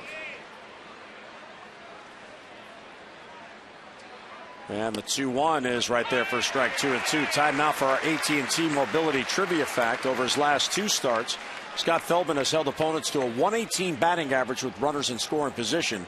That after 5 starts in July, 385 with runners in scoring position. And today so far, Colorado is just 0 for 1. He has pitched that well.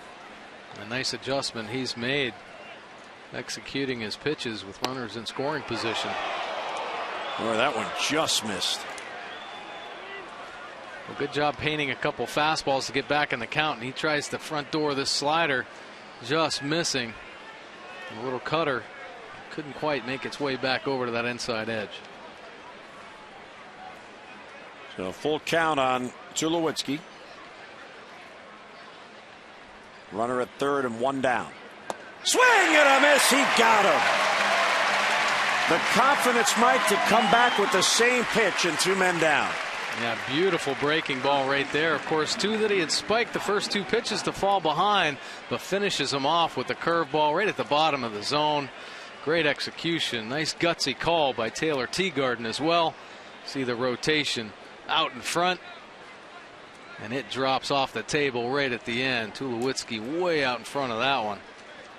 Beautiful pitch by Feldman. 3rd strikeout. Kadire, high fly ball to center field, playable for Jones. Adam waits, and he makes the catch, and Feldman gets out of it. Colorado strands a runner at third, mid-6 at Camden Yards, 3-0 O's.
Well, it's a number more than 1, less than 10.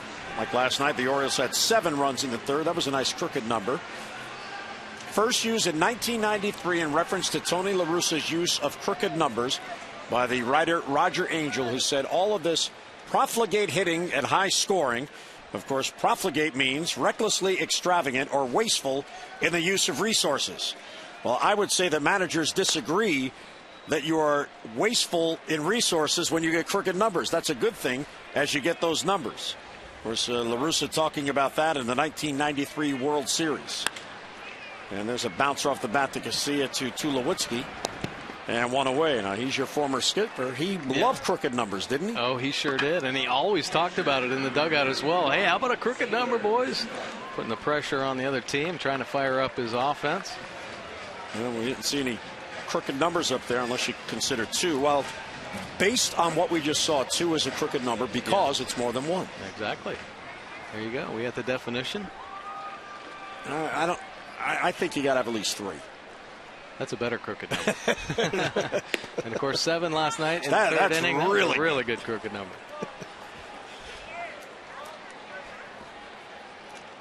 See, if you're hitting, you know how when you play golf they say, yeah, I just got a snowman, that's not good. An 8 on a hole, which it's not good. No. And I know because I get a lot of 8s. But if you're hitting and you get a snowman, that's a real good crooked inning. 0-2 on Teagarden, who was 0 for 2 on the day. And he fouls it off to stay alive.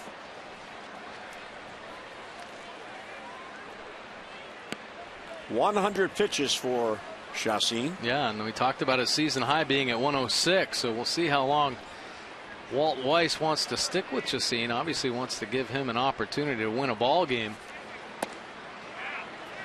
And it is certainly still within reach.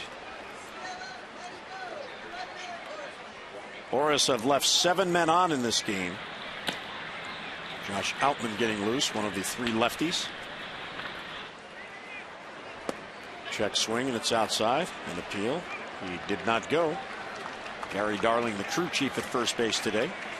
Good take by Taylor Teagarden. One of his better sliders, even though it was a ball down and away. Nice late bite on the end of that one. Chacín has struck out 5. He has walked 2. To center field off the end of the bat. Fowler in on it. Can't get it, and it gets by him. And Teagarden's going to head to second base. Backing up is Blackman. Teagarden will get a base hit with 1 down in the 6th. Taylor Teagarden, he hasn't had many hits, but this could prove to be a big one. This 2-seamer runs in on him.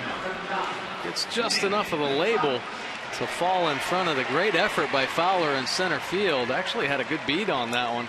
Went over the top of his glove, it looked like. Over boogied with the glove a little bit and gets by him. Teagarden at second base now in scoring position. And you know that made him feel good as he cruises on into second base. Walt Weiss with the slow walk to the mound. And we're going to get a pitching change as Chacín will leave. So the Orioles getting to the hottest pitcher on the Rocky staff. They chase him in the 6th, looking to add to a 3-0 lead.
My 5 1/3, 9 base hits, 3 runs all earned, couple of walks and 5 Ks, and Teagarden on second, his responsibility.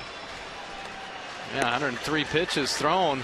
for Chassin. Nice approach by the Orioles offense, but now Outman in the ball game. 3.89 earned run average. He's pitched very well for the Rockies here recently, coming out of the pen. Just 5 runs allowed over his last 23 appearances. Opponents hitting .273. Lefties .212.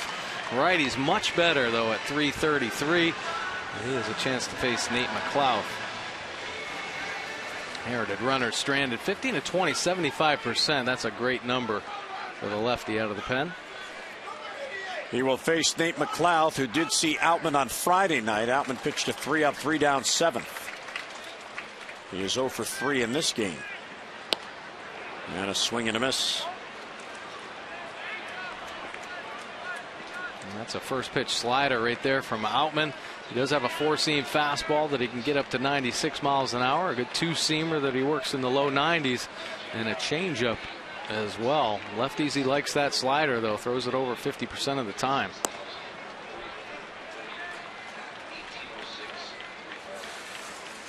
One and one the count. Outman wears number 88.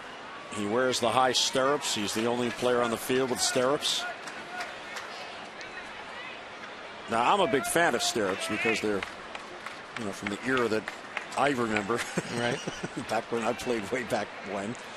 1-1 the count on McLouth, and it's down and in. However, in the modern game where there is such detail brought to the uniform aspect of the Major League Baseball uniform, it's kind of amazing that he is actually permitted to wear those. You're right. He's the only one. You're it's exactly not uniform. Right. Nowadays, everybody pulls their pants down over their shoes. And if you were to go to Chris in the clubhouse and say, give me some stirrups, would he actually have them? There has to be some stirrups in the back there. Now, I know Buck wears them, but his are not the style that Outman. Buck has to. So you can just see a little bit of the white sanitary. That's right. There are a couple different styles, obviously. You have the low stirrup that Buck Showalter supports, and then the high stirrup. Yeah, that's the Vince Coleman Cardinals in the 70s style, in the early 80s. 3-1 on McLouth after falling behind 0-1. Bounce towards first. Kadire plays the hop. He'll go to the bag. Teagarden goes to third, but now 2 men are down. And McLouth is 0 for 4. Does advance the base runner.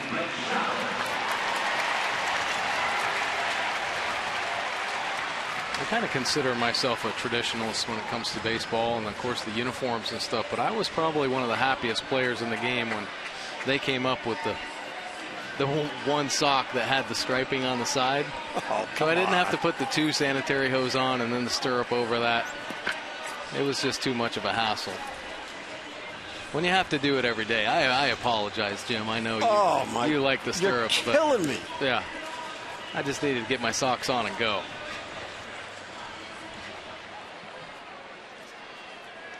I mean, it used to be, well, there's sort of a style, just purple socks. Yeah, that's just the long purple socks. Well, that's really what they go to now, just one color sock, and everybody pulls their pants down over their shoes typically. Machado towards short. Tulowitzki fields, throws on the run, and he gets Manny Machado, who's now 0 for 4. And the Orioles strand Teagarden. We're through 6. Feldman and the Birds have the lead.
2-out knock, scoring Markakis in the second inning.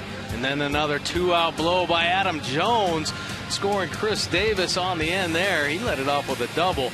But the story has been Scott Feldman. He has really neutralized this Rockies offense, getting Tulowitzki there. Bunch of strikeouts as he's strong, pitching 6 innings. Take a look there, 3 punch-outs, just a couple base on balls. Chacin was run after 5 1/3. Pitch count got up there, 3 earned runs. Remember, Geico saving people money on more than just car insurance. 3-0 here, and good news from the Trop. Blue Jays have tied the Rays 1-1. That game is in the 7th. Tampa between the Orioles in first place, Boston in the division. Very pitch efficient for Feldman. 79 pitches. And he gets ahead of Todd Helton. 0-1.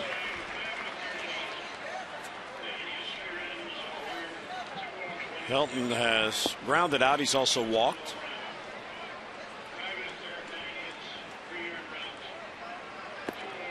Colorado in this game has had just 4 base runners. They've had 2 singles from Tulowitzki.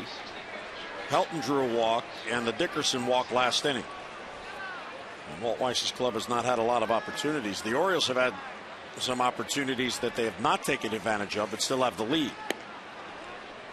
Breaking ball high, I guess. Looked like it at the corner, and 2-1. Teagard kind of holding his glove, hoping to give Will Little a better look at that one, but just couldn't quite make its way back over the plate.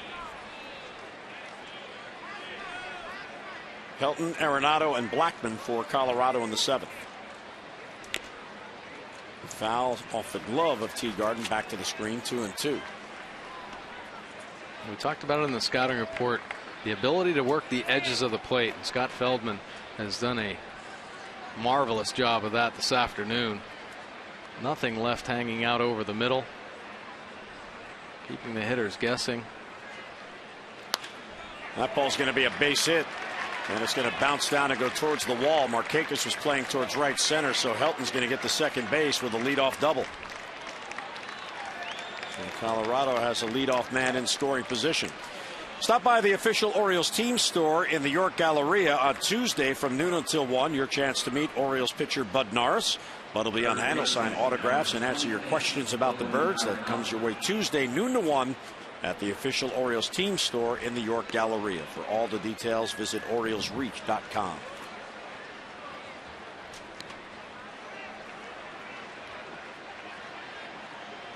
That'll be a great opportunity, obviously, for fans to get to know Bud Norris. We know what kind of competitor he is, a bulldog out there on the mound. But he's a good guy, and obviously brought over to try to help the Orioles make it to the postseason again. And the pitch taken low by Arenado.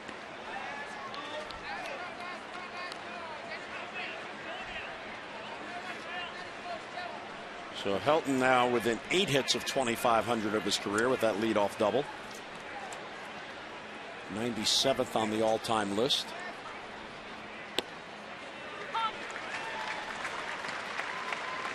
There are 95 players who have played in the major leagues to have at least 2,500 hits. That's a big number. And it's a smaller number, though, for the next milestone. There are only 28 with 3,000. 1-1 check swing.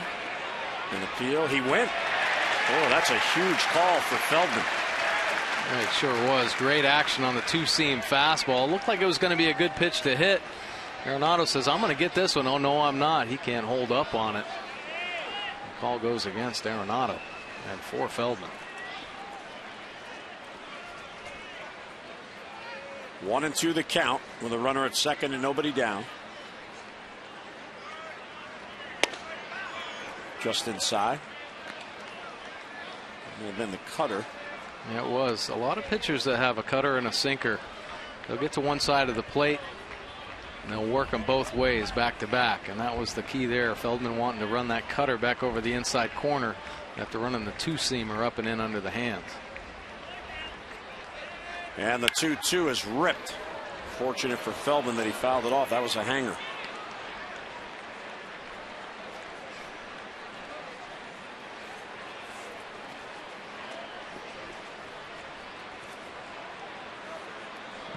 Nolan Arenado was a second-round pick of Colorado in 2009. And he has gone one step of the way in each of his pro seasons. This is his 5th pro year, and he's in the big leagues.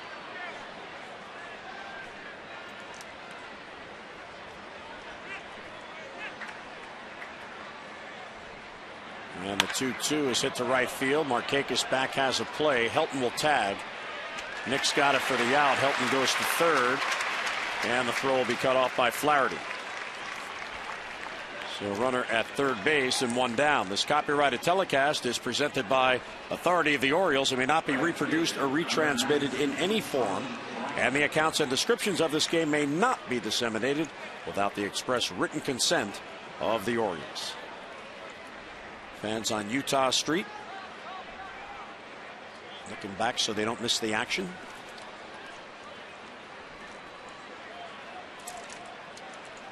And Feldman wants another new baseball.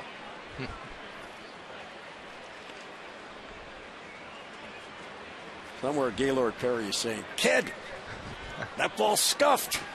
That can help you." Of course, Gaylord used to do things himself. Yeah, that's right. Yeah, he had the nail file. He had the Vaseline. He could work with everything, make that baseball move around. Here's Charlie Blackmon. Inside 1-0.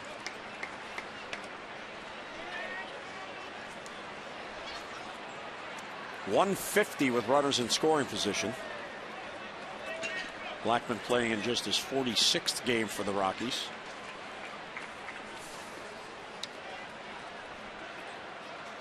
And the 1-0 is fouled off. Look out in the Orioles dugout. Well, that breaking ball from Feldman, it's so enticing. It shows itself up there in the front of the plate, and it has just really good rotation. It gets that late bite. That's why you just saw that swing from Blackmon as he beat it into the Orioles dugout. He just couldn't hold up on it. Just chasing the ball down and in the zone. Ball and a strike on him. Runner at third, one down. And time was requested at the plate. Had to be by the hitter. The umpire, Will Little, did not point to Teegarden. Feldman was already beginning to come towards the plate.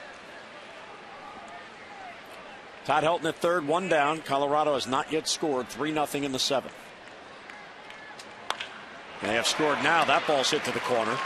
Markakis is going to run this down, and Blackman's going to head to second base, and he's got an RBI double. So it's a 3-1 game, and the tying run will come to the plate.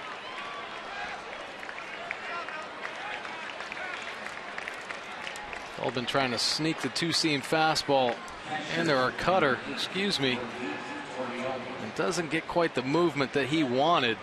Blackmon just hammers this one down the right field line. Pick up the Rockies' first run of the day. So 2 doubles in the inning, and here's the tying run to the plate. And here's Bill Castro. The pitching coach for Chattis, Tommy Hunter, now begins to get loose.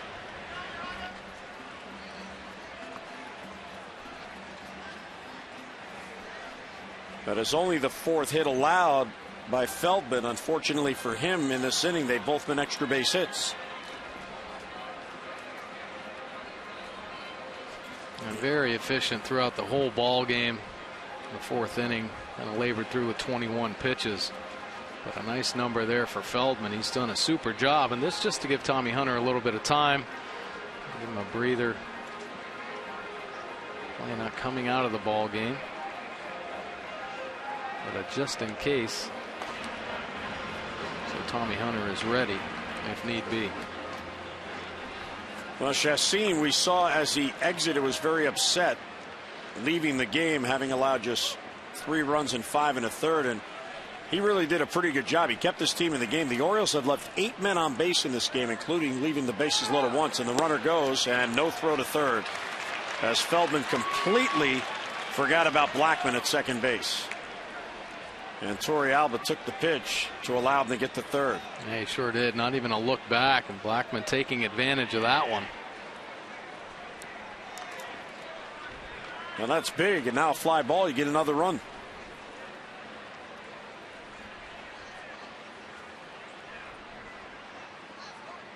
Well, one is outside. Yeah, that's a really big play, and a lot of times middle infielders don't want the pitcher to be that responsible for the runner at second base, so it's their job, the pitcher, to focus on throwing strikes, concentrating on getting the hitter out. Let the middle infielders work that runner back. Let them know that they're right behind them. Slow roller foul. Ball and 2 strikes on Torrealba. Buck checking to see how close Tommy Hunter is to being ready. Scotty McGregor out there with him.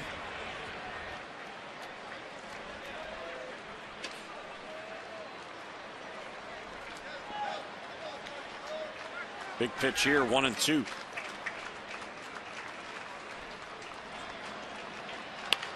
Weekly hit towards third. Goes to short for Flaherty. He'll get it to first, but the run scores. So that stolen base pays dividends for Colorado as Feldman ignored the runner. And in the score is Blackman. It is a 1-run game. Sure was. Good base running by the Rockies. Blackman. Torrealba picking up the RBI with the ground ball to Ryan Flaherty. Getting high fives all across the board there. Big hit, pick up the RBI, and then good base running. So the 2 doubles in the inning have scored. And here is DJ LeMahieu, the second baseman, the number 9 batter in the lineup.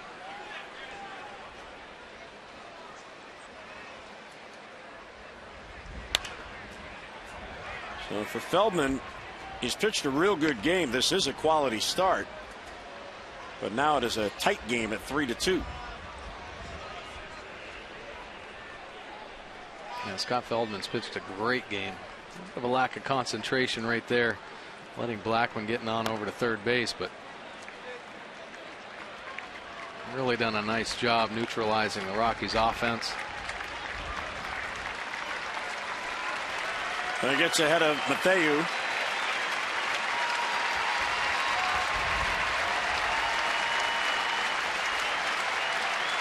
Fans want a strikeout. LeMahieu is 0 for 2 in the game. And he won't chase.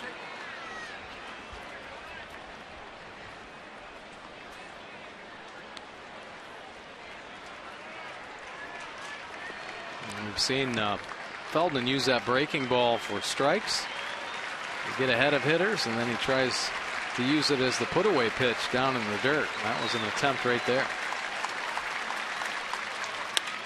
Line drive to center field. There's a base hit. LeMahieu is on. Tying run is on with 2 men down as he singles on a 1-2 pitch. And here's Buck, and that'll be it for Feldman. So Feldman has given his team a real good effort today. Chacin held the Orioles to 3 runs, so it's a 1-run game. Feldman will leave. 2 outs, a runner on. Tommy Hunter coming on in the 7th.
Pitches into the 7th inning, had a real good breaking ball going. The strikeout there, Fowler then paints the outside corner to get a called strike 3. He would end up with 3 strikeouts while walking 2 and had not allowed a run until this inning. But Colorado able to chase him in the 7th. Yeah, real good afternoon for Scott Feldman. 6 2/3 innings, strong innings as well. The 2 runs coming here in the 7th. So great outing by Feldman. Really backed up a couple good performances. 101 pitches on the afternoon. Tommy Hunter now coming in the ball game. This will be his 50th appearance for the Orioles out of the pen. 2.71 earned run average, 48 strikeouts to just 11 base on balls. Check out the opponent batting average at 210. Right-handed hitters just 123 off Tommy Hunter. Lefties much better at 298. Inherited runners, 79% of them he'll leave out there in the field. LeMahieu is on at first, and 2 down. He'll draw a throw.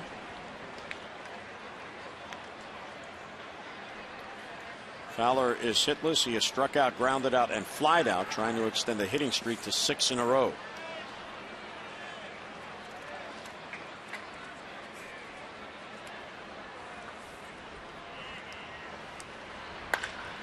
Ripped to right field, but it's going to hook foul. That is the 2nd time in this game Fowler has done that. Yeah, he's getting the head out on that inside pitch. Unfortunately for the Orioles, they're going just foul down that right field line.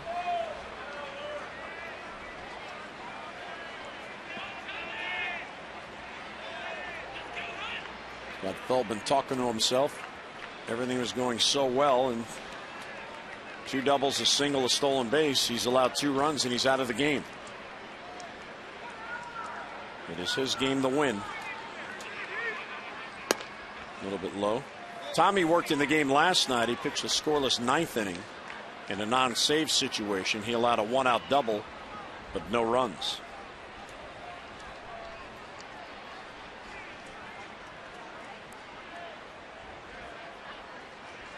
Tommy's got a lot of weapons. Of course, coming out of the pen, though, fastball velocity really good. He can get it up there 97, 98 consistently.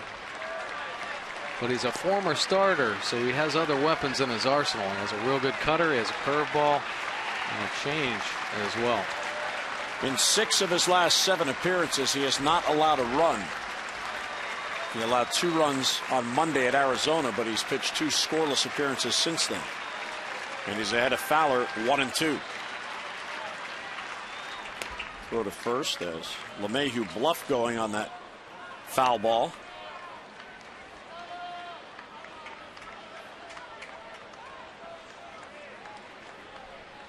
LeMahieu does run. He's got 14 steals on the year.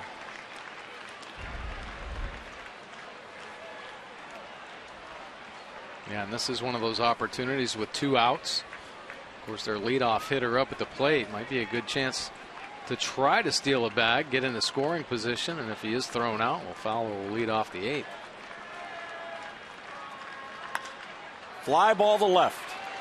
Nate McLeod circles to it, and he will make the catch. Tommy Hunter gets out of it, so the Orioles maintain the lead for Colorado. 2 runs on 3 hits.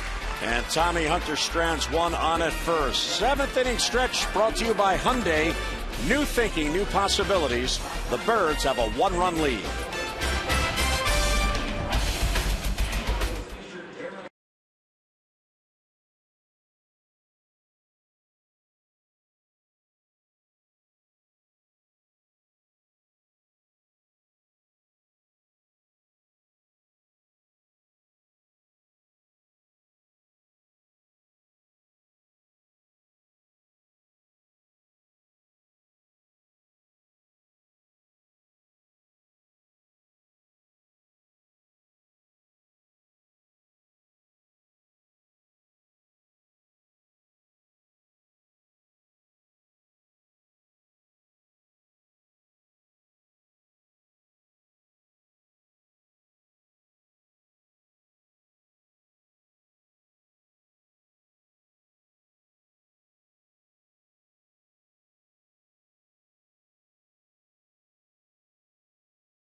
game one of the three-game series against Tampa Bay. It'll be Chris Tillman on the mound for the Orioles against left-hander David Price.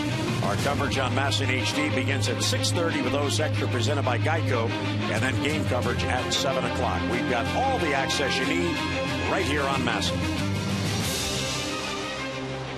Well, Mike, let's look ahead to Tampa Bay as the Rays come to town, and the battle initially will be the showdown for second place in the division. Yeah, Tampa Bay, that 69-52 record, but they've lost 7 of their last 10 games, so a potential opportunity for the Orioles to gain some ground, but they've got a great young hitter, Will Myers, having a great start to his big league campaign in just 49 games, .312 batting average, 9 home runs, and 37 RBIs. The probable pitchers, David Price, strong lefty, former Cy Young Award winner Alex Cobb, and Jeremy Hellickson to take the mound for the Rays. Buck Showalter communicating with Bill Castro about possibly who may be coming in to finish up this ball game for the Orioles, how they're going to play their matchups in the later innings of this game. The Rockies got it a little bit closer to 2 runs in that last inning. Well, there's one hint. There it is, Darren O'Day in the bullpen. Tommy Hunter did a nice job to pick up that big out. What versatility he brings to the Orioles bullpen. If you need him to give you an inning in 2/3 or 2 and 2 1/3, he's strong enough to do it. If you need him to get a big out to squash a rally, he has the stuff to do that.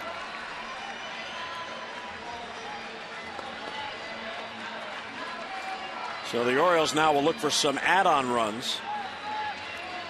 They have a 3-2 lead, have not scored since the bottom of the 3rd. And here is Chris Davis to lead off. Adam Jones will follow, and then Markakis. And as Outman stays on, nobody getting loose behind him. Modified shift this time against Davis. Yeah, he beat the shift the last time. And now LeMahieu kind of straightens himself out.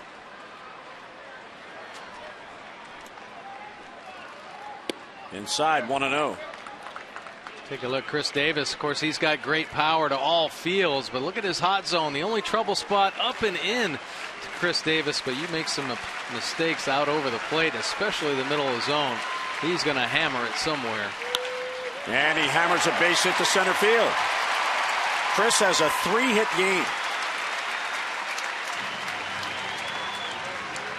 40 multi-RBIs, or 40 multi-hit games for Davis on the year. Our Hyundai driver of the game, Hyundai, new thinking, new possibilities. Adam Jones in the 3rd.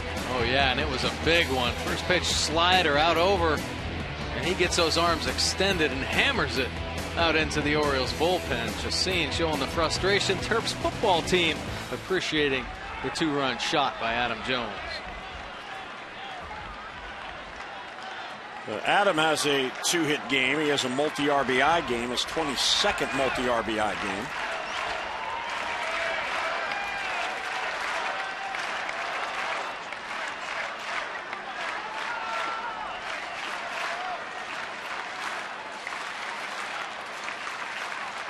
Davis will be held. Outman from the stretch. And a foul back out of play. And Mike, talking about balance on this team, and it's been such a critical part of the Orioles with Nick Markakis reaching 50 RBIs last night. Orioles now have 6 players with at least 50, most in the American League and tied with the Cardinals for most in the major leagues. Davis, Jones, Hardy, Machado, Wieters, and Markakis all with better than 50 RBIs, 50 or more. Yeah, amazing production by this Orioles offense, and they've been consistent all year long. Really, the hopes and the success of this team, I think, is riding on this Orioles offense, and they can stay consistent down the stretch. They should get into the playoffs and hopefully deep. Ball and a strike on Jones. Davis on at first, talking to Kadire. Kadire's agreeing with him, and why not? Look at the numbers. Right. Hard hit ball, base hit past the dive of Arenado. Oh, Jones is scorching. He has a 3-hit game. He had a 3-hit game last night. I know he's got Arenado's attention. He whistled one by him in his previous at bat that got down the left field line, and this one goes to his left. And he hammers this pitch that stays out over the plate, and one hopper just shoots by the diving effort of Arenado. This will be a great look. Boy, that ball is by him. Great attempt, though. But another ball just hammered by the Orioles offense. So 2 on with nobody down as the Orioles look for an add-on run or 2. And here is Nick. 1 out of 2 plus a walk. Runners in scoring position numbers. The Orioles just 2 out of 11. Takes high 1-0. And Victoria Alba is going to go out for a chat.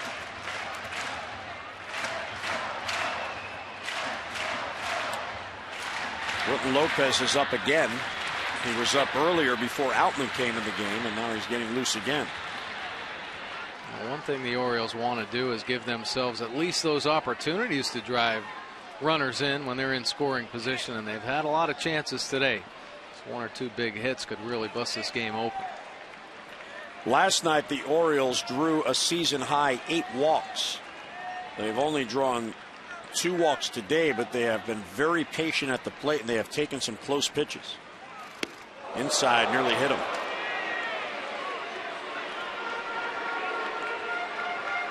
And the 2-seam fastball gets away from Outman. He rushes up and in there. Markakis just able to get that elbow out of the way. You see him straighten his arm out to avoid that contact there. Good job turning the right way. Now, for those of you thinking, Nick, take one for the team. It's not your elbow. 2-0 the count. And there's a strike. Breaking ball that broke down. And on the outside corner. And of course, Nick Markakis got hit last year by CC Sabathia and ended up putting him on the disabled list and left him unable to play in the postseason for the Orioles. They want to take chances getting hit.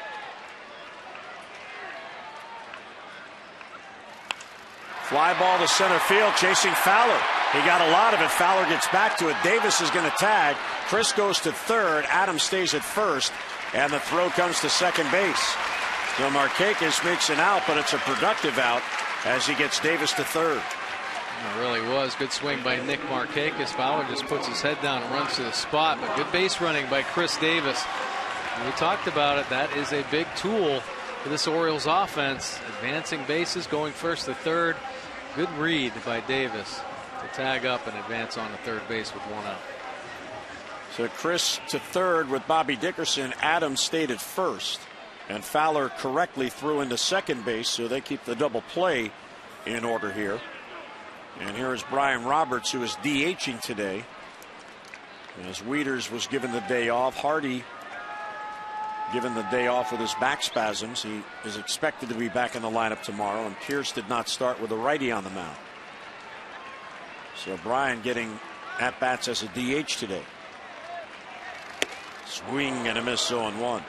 Before the game, Buck Showalter was asked if the Orioles, in the remaining days of August, looking ahead to a run in September, might go out and pick up a veteran DH. There were some players who already have cleared waivers. Others will clear. And the 0-1 is inside. And he said, well, as an organization, our philosophy is let's look from within first. And Wilson Betemede, who has missed the entire year, is rehabbing at Bowie. And the Orioles last night sent Brady Anderson, Dan Duquette's special assistant, to watch that game to report back. They want to see how Wilson does before they pull the trigger. And of course, Buck is never going to publicly say, yeah, we're looking, because he doesn't want to disrespect the players in the organization. And he got out of the way. Well, they would certainly love to have Wilson Betemede fully healthy so that he can help this Orioles offense. One of the better hitters that the Orioles had from the left side last year. And he is a experienced major league player. And Buck Showalter is all about track record. He knows what he's getting with Wilson Betemede. And certainly if he can stay within the organization, I think they'd rather go that route. So 1-2 the count. And a throw to first. Oriole DHs combined on the year have a .206 batting average, 16 home runs, and 46 RBIs.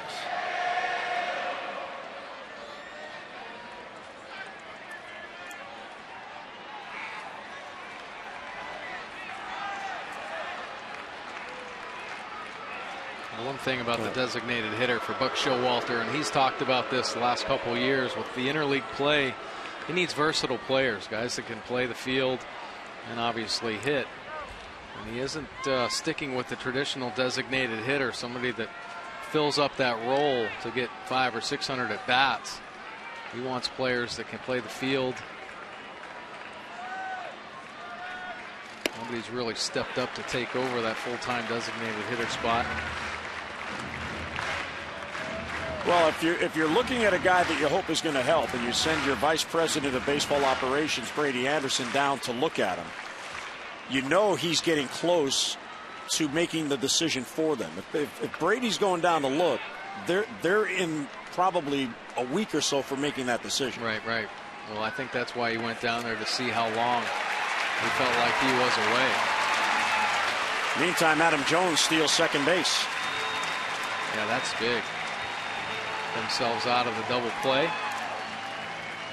The Adam Jones first move, that foot is up and he is gone. Uncontested throw.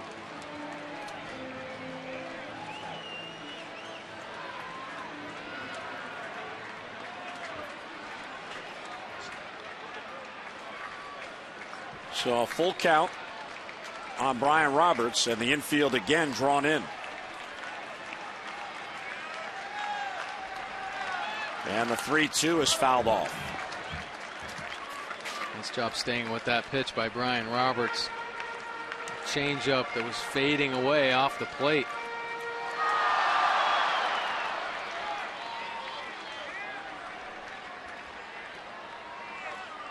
Now, having said all that about Betemit, let's not forget last year Joe Saunders was acquired in late August. So they are not against pulling the trigger if they feel it's a move that will benefit the ball club. Well, one thing that Dan Duquette has done is certainly been aggressive out there, looking for players to help put this team over the hump, get him back into the postseason. He's made some moves. He made early moves to get Feldman here and obviously Bud Norris.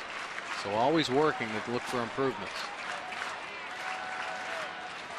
Another 3-2 pitch coming to Bryant.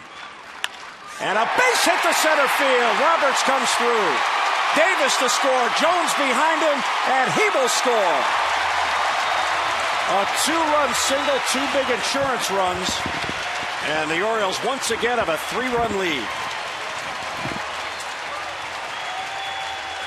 Brian Roberts staying red hot here. Another great at bat, working the count to 3-2, and the pitch wasn't there, missed his spot. And Brian Roberts makes him pay, almost takes it off the shoulder, right back through the middle. Adam Jones with the stolen base, able to score easily from second. And a big hit for Brian Roberts to create some space in the Orioles and the Rockies.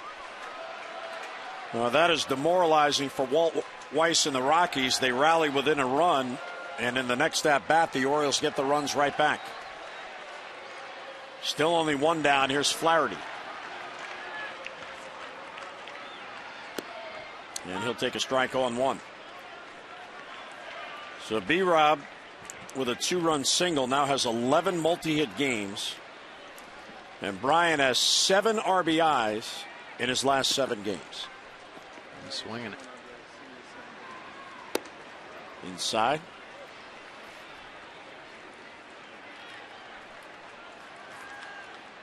Well, the at-bats now have been there for him. That the timing is where it needs to be. You can see with Brian in particular how he's taken some pitches, that he's seen the ball real well. Yeah, real good quiet takes. When that ball's in his hitting zone, he's getting that bat head through the zone quickly. Check swing, and it's a strike.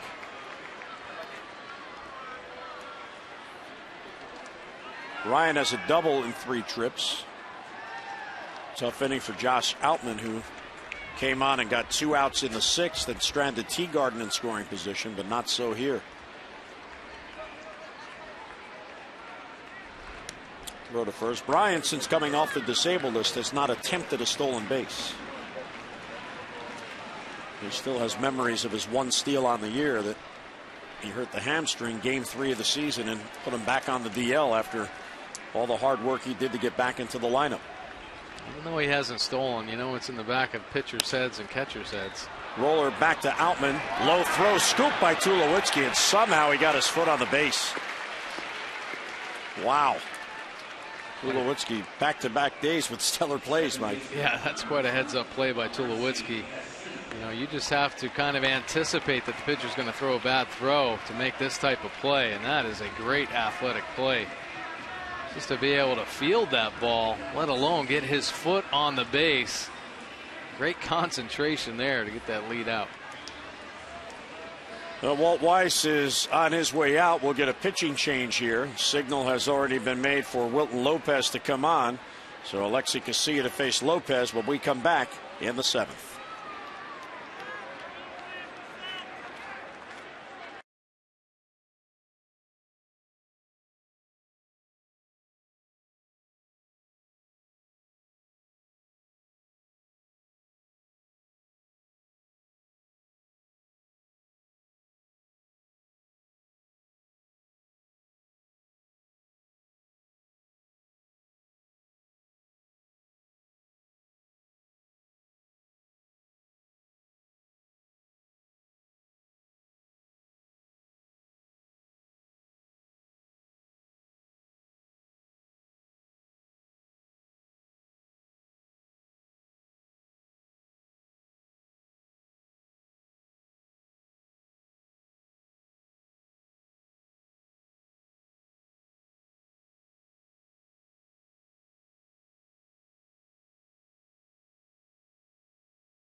Bullpen, this will be his 59th appearance. 4.34 earned run average, 36 strikeouts to 14 base on balls, and 58 innings of work this season. The opponents are hitting 298 off him. Lefties 288, righties at 305, and he's got a 3-pitch mix. Fastball and changeup probably his best pitches, but does have a slider to go along with it. Well, Casilla, switch hitter, will bat left, and he'll take high. Casilla had a big 2-out hit in the 2nd inning to drive in a run. He is 1 out of 3.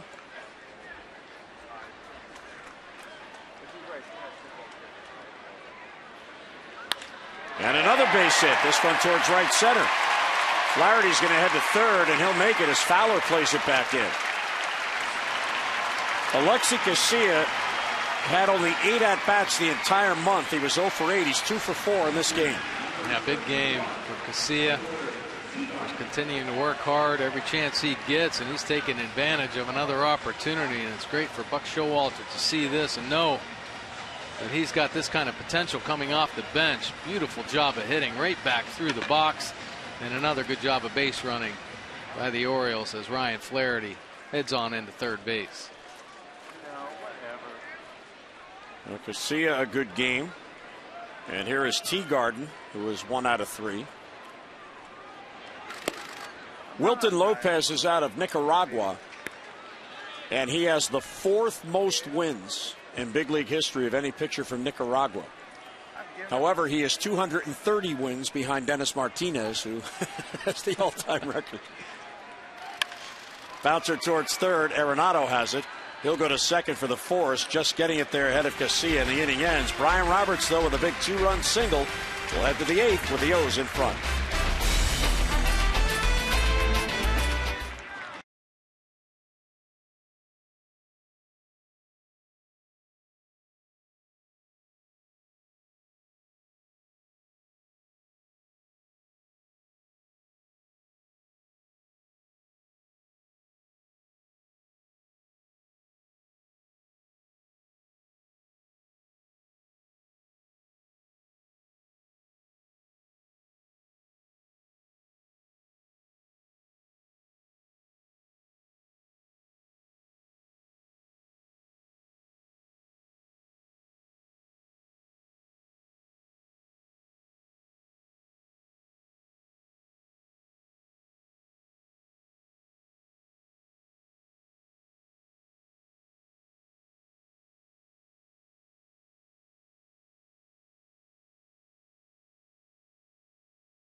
on Masson is brought to you by Hyundai.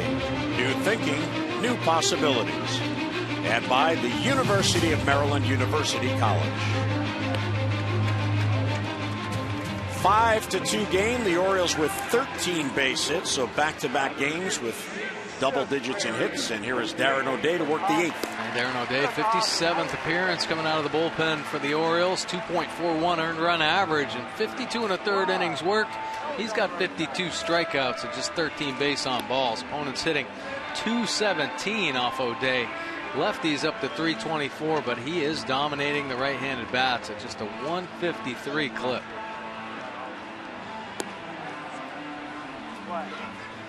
So it is a 3-run lead for the Orioles. 6 outs to get 2 out of 3, which would improve the Orioles' record in rubber games to 12-6. Brian Roberts DHing, so he's sitting on the bench. Brian's had a big game. He has 2 hits. 1 led to a run, and he drove in 2 with his other hit. Yeah, big game, big series. He has been red hot for the Orioles.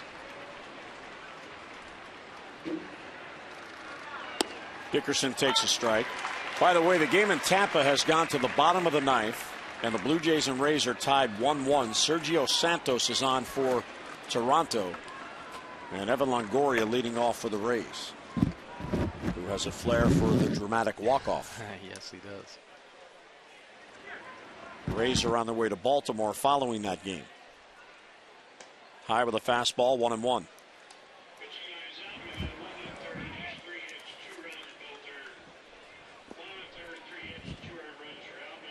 Dickerson has struck out, he has flied out, he has walked.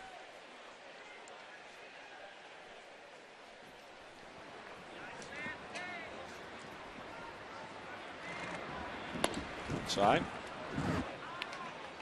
Trying to stay away and backdoor that slider that he has. He has good command of that pitch. He's able to work it to both sides of the plate. O'Day worked on Friday night against Colorado. He allowed no runs in 1 inning. He's allowed just 1 run in his last 7 appearances. Outside, 3-1.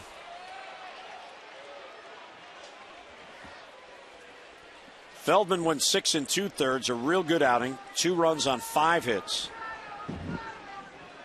Tommy Hunter got the big out in the 7th to strand the potential tying run. And now O'Day in the 8th.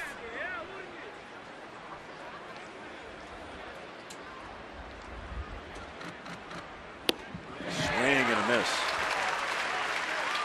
Well, Dickerson with that swing, it looked like he wanted to tie this ball game up. Big cut on a 3-1 pitch. Good slider from Darren O'Day. It's amazing with his follow through, the way that he sidearms it like that he could actually throw a changeup. He just did. You wouldn't think the grip with that delivery that he'd be able to do it. 78 miles an hour, that pitch. Yeah, it took a little off, didn't he? 3-2 is fouled back.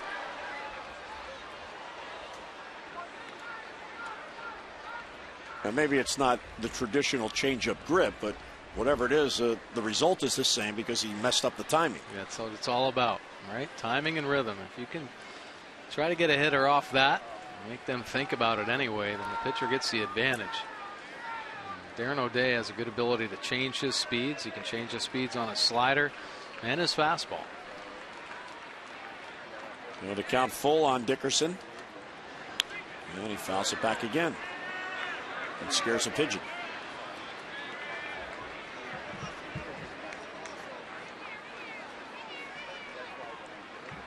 The pigeon was on top of the screen just above our camera. Foul ball hit the screen, and the pigeon took off and went all the way to the foul pole.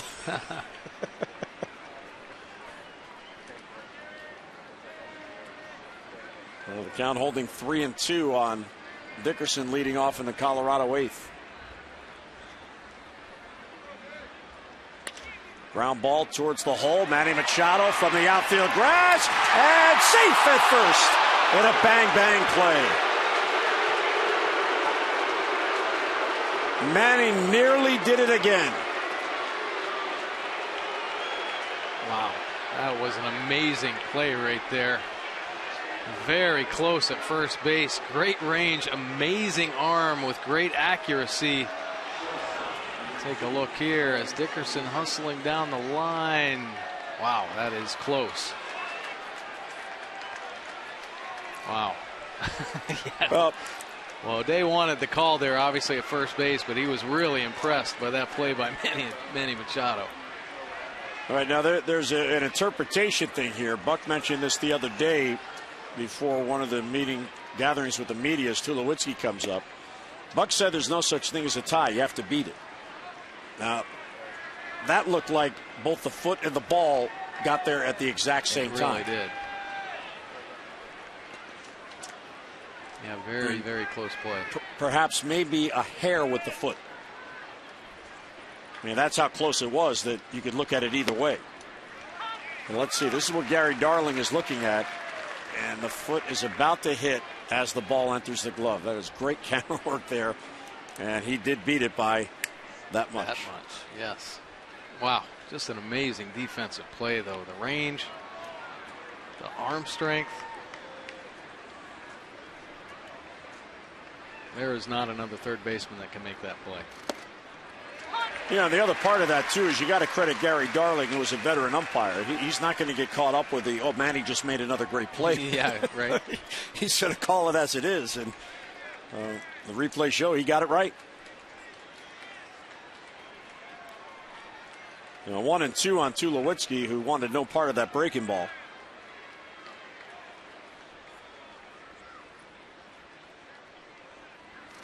And a bouncer to first. That is a foul ball. Davis caught the ball, then turned to look at Darling to see what to do, and Darling then said, oh, yeah, it's foul. Yeah, Darling was kind of getting out of the way of it as well and made the late call.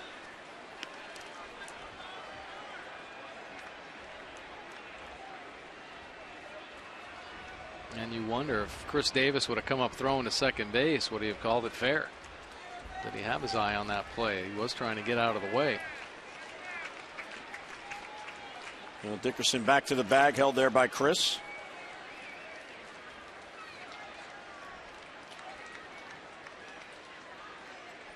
And the 1-2, and he struck him out.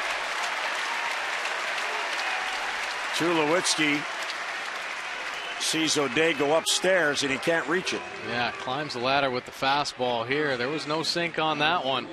And just ties Tulowitzki up. It kind of shows you the effect that Darren O'Day can have on a good hitter. Expecting the ball to sink. He's got that upshoot fastball. The one down in the eighth.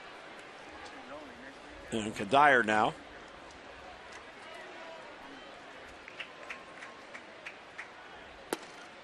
Shows bunt just to get Machado to move, and he takes a strike. And Manny will probably go right back to the exact same spot he was in. Yeah, he sure will. If Kadire wants to bunt, batting cleanup, the Orioles will take it.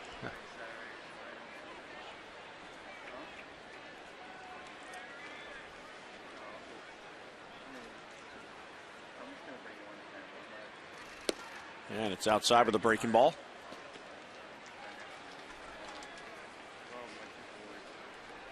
This is a big inning for O'Day in the sense of where he is in the lineup. 2, 3, and 4 with number 5 on deck. And if he gets out of it and gets out of it quickly, it'll be the lower part of the lineup coming up in the ninth.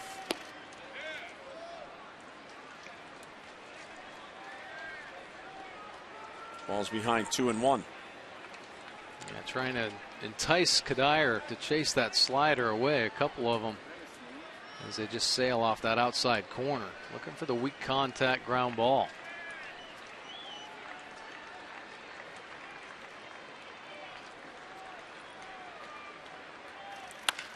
There it is towards the middle, but it gets on through for a base hit. Adam Jones will get to it, so 2 men on. And again, the tying run comes up. Colorado just won't go away. Time for you to text in your vote for the AT&T Player of the Game. And here are the candidates. Brian Roberts, who's had a big day at the plate with 2 base hits and a 2-run single in the 7th. Scott Feldman, outstanding start, 2 runs in 6 2/3. Or Adam Jones with a 2-run home run in the 3rd inning and a 3-hit game. Text in your vote now and have your voice heard, A, B, or C, to 31826.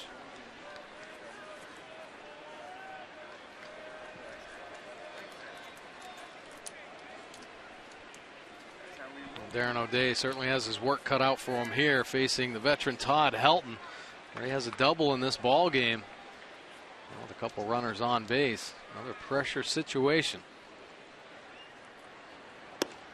And it's outside. Well, he got ahead of Tulowitzki and he got him, but the other hitters he's been falling behind.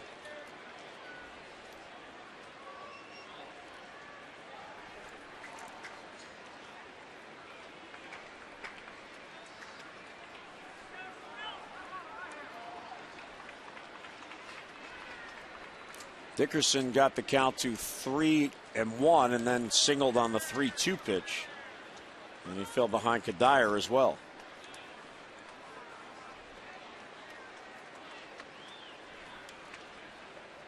Everybody trying to get on the same page right here. Ground ball gets him out of it. Helton is 1 out of 2 plus a walk. There's a strike right there.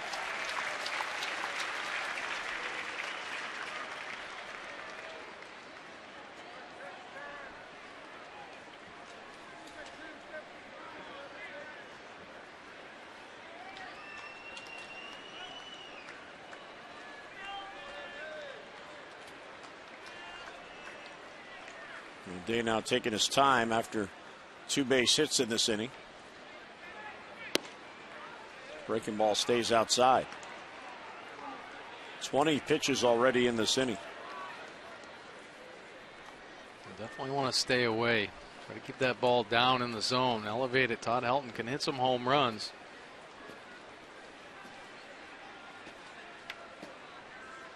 Don't give him a chance. Stick with your better pitches.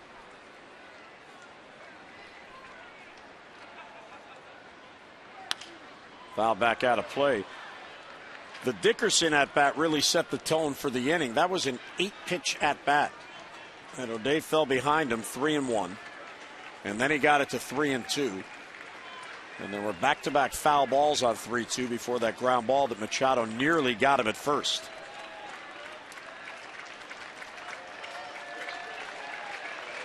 So 2-2 now on Helton as O'Day gets back in the count with that foul ball.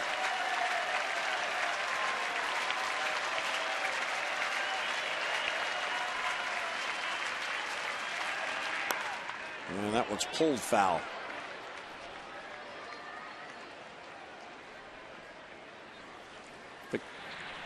There's Rex Brothers getting loose. The game in Tampa goes to the 10th. The Rays got a single by Myers in the ninth, but he didn't score. And there's Escalina now getting loose. Righty and a lefty.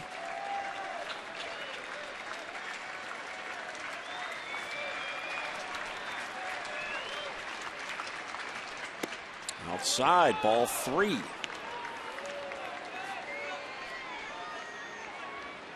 There is nobody getting loose at the moment behind O'Day.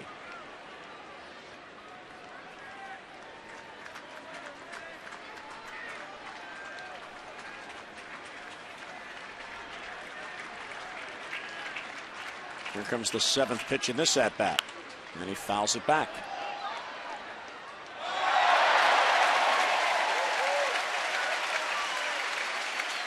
Todd Helton appears to be cheating out over there on that outer third. Every pitch away from Helton right now. Maybe a little visit to getting ahead of Helton here. Certainly don't want to make a mistake on the inner third or out over the plate. Josh Stinson now beginning to get loose. So he had an 8-pitch at bat to Dickerson to begin the inning. Here's the 8th pitch coming to Todd Helton in this at bat.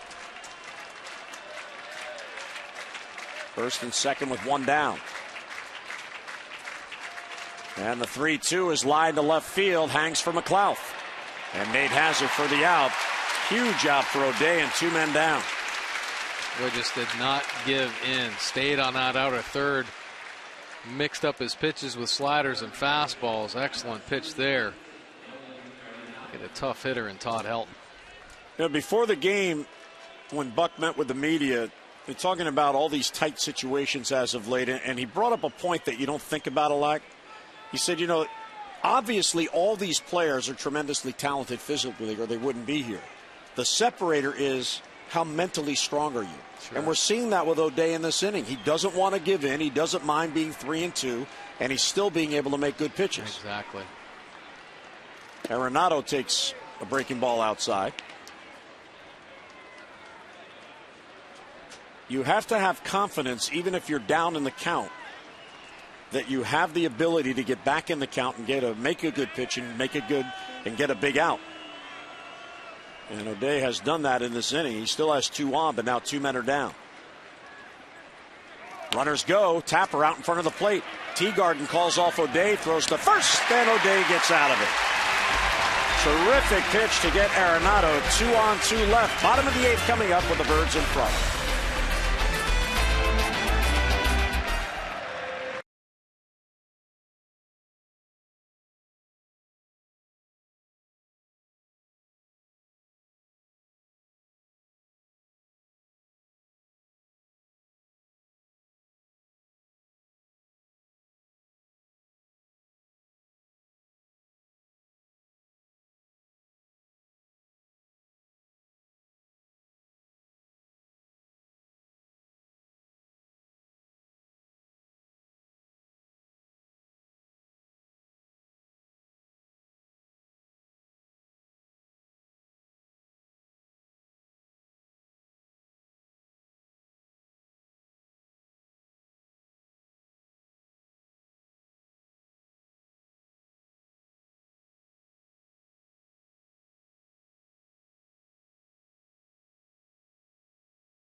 Will contribute $50 to support the Y of Central Maryland's Fit and Fun program. To date, the Orioles have drawn 302 walks for a total of $15,100. Care First Blue Cross Blue Shield encourages each of us to take that first step towards a healthier and a more active lifestyle. A new pitcher out here is Egmir Escalona to work in the bottom of the 8th. Yeah, Escalona pitched yesterday. This will be his 37th appearance for the Rockies. 5.40 earned run average with 33 strikeouts and 14 base on balls. Opponents hitting 276. Lefties way up at 311. Righties at 252. He's got a power fastball that he can rush up there in the mid 90s. Also the slider and changeup to go along with it. But a 2-seamer. Pretty good arm side run. Very straight power 4-seam fastball that's touched 97. Escalona worked last night an inning and a third.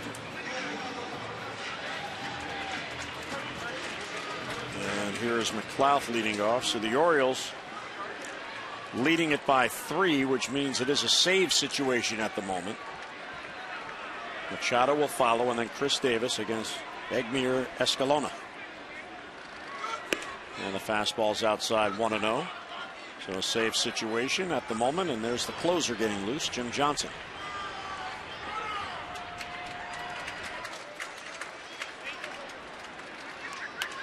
And it's fouled back.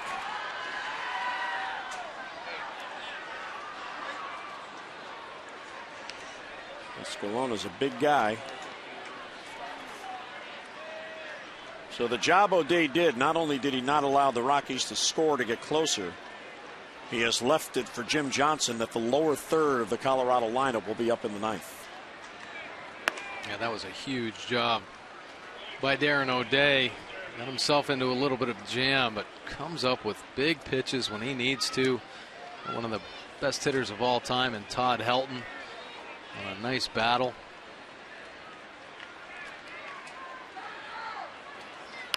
Two 2-1 is foul back.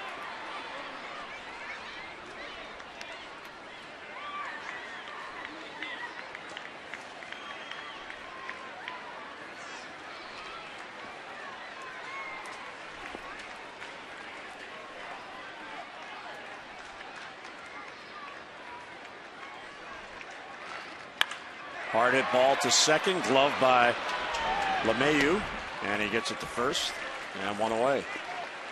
Nice play right there on a hard hit ball by Nate McLeod. LeMahieu just dropped basically down to his knees to get a good view of that line drive one hopper, and then had to create a deep angle on it. Nice play by the young second baseman. Here's Manny Machado, who's hit the ball hard 2 of his 4 at-bats and has nothing to show for it. 0 for 4, trying to extend the hitting streak to 4 straight.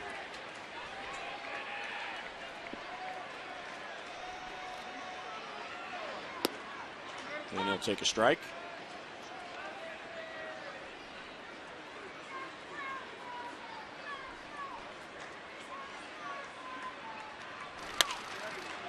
And fouled again. Blue Jays didn't score in the top of the 10th. Race coming up at the Trop in the bottom of the 10th, still tied at 1.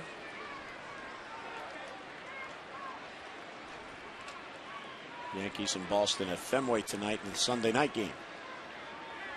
0-2 is just outside.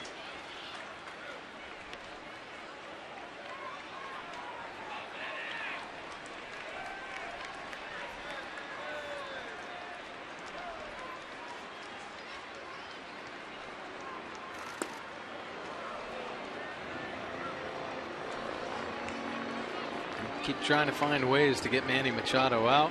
Working outside, then hard back in. Started him off with a slider.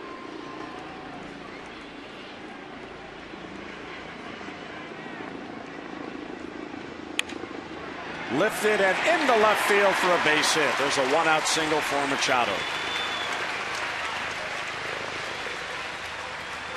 And Manny did what he had to do in that at bat. Fell behind and fought off a pretty tough pitch. Hit it as hard as he wanted, but that's a base hit. Nice job staying through the baseball.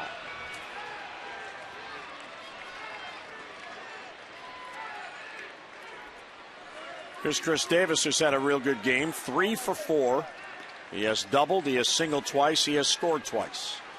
Batting average up to .304.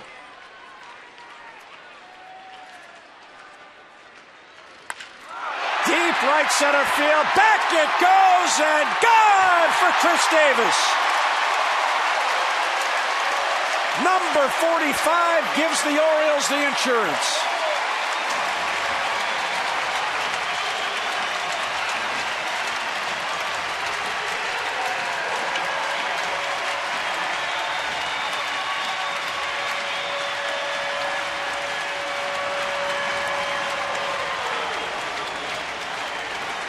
Just like that, a real good day for Chris Davis turns into a great day. 45th home run of the year for Chris Davis. And that really creates some distance between the Rockies. A 7-2 Oriole lead. Number 45, 115 RBIs. Chris didn't waste any time jumping on that first pitch. A 4-hit game for Davis.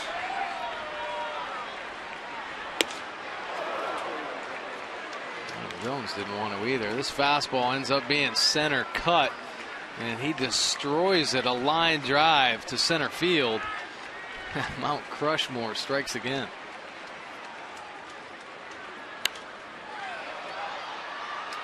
And as hard as that ball was hit, that fan got it out there. Yeah. 0-2 on Jones. He's all fired up, already on the phone. Chris Davis' 45th home run of the year.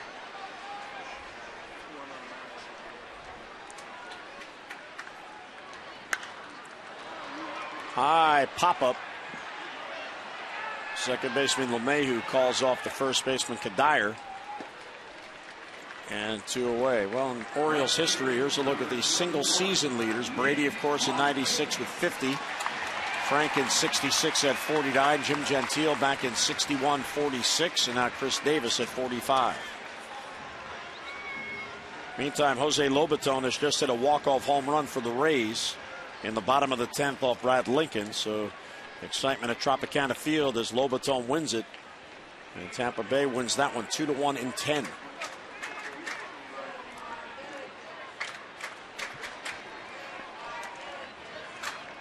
Now 2 down. Here's Markakis. And he'll take low. Nick has been on base twice with a single and a walk.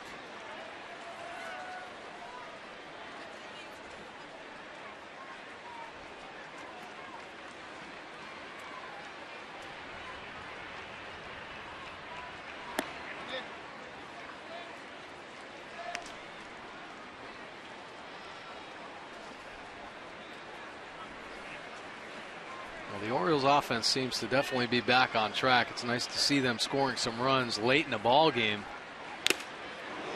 Ooh, wow. Got a piece of Torrealba. Yeah, Torrealba caught that one clean. And he's shaking out the cobwebs for a second.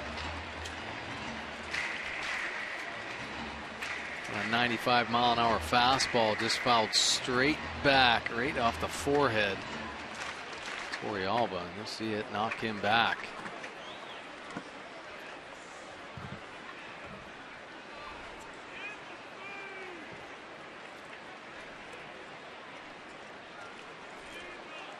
Well, 2-1 on Markakis. Everybody taking a little breather on that one. Especially Torrealba. Yeah.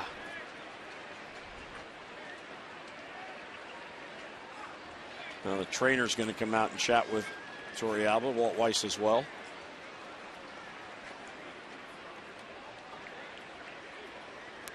Well, certainly something they have to pay attention to. Square him up good like that. Hear of all the concussion syndromes, and we have to take care of the safety of a player. Another look at it. Just fouled straight back right over the top of the glove. Man, man. And you saw in that replay the force of the mass going into his jaw. Yeah.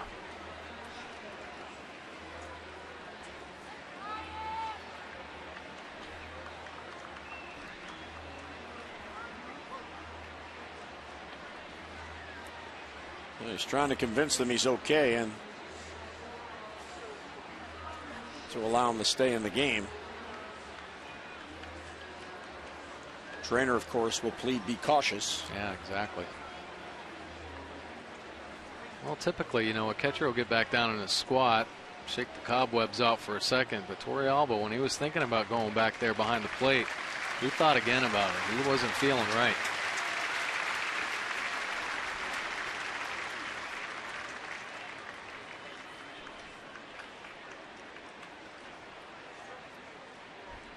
Still thinking about it. Back to work. 2-1 the count. And a strike at the knees. Good pitch by Escalona hitting the glove.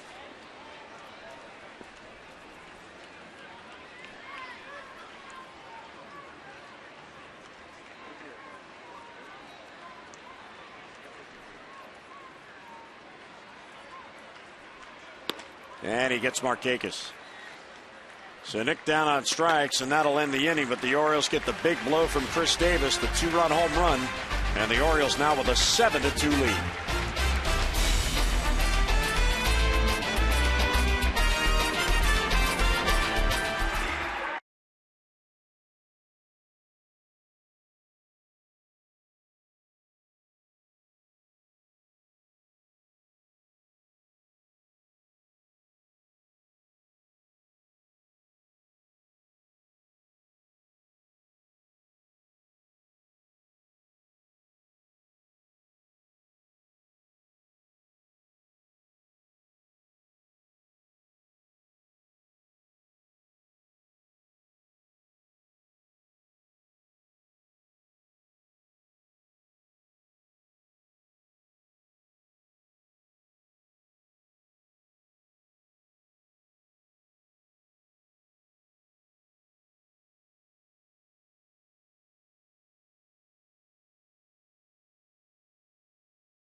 Massing is brought to you by Hyundai. New thinking, new possibilities.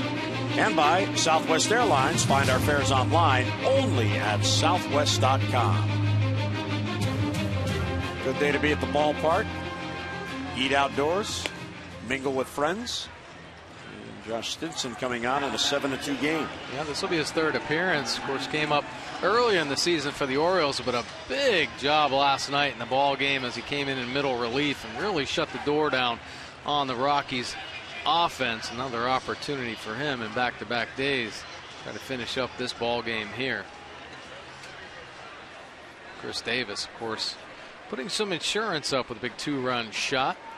45th home run in the season. The Orioles have pounded out 15 hits in this ball game. Charlie Blackmon will lead off. Torrealba and LeMahieu are due to follow.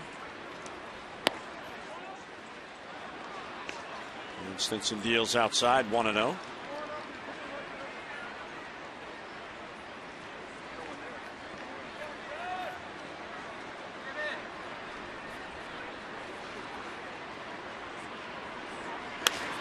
And a base hit to left field, softly hit. And McLeod to play it back in.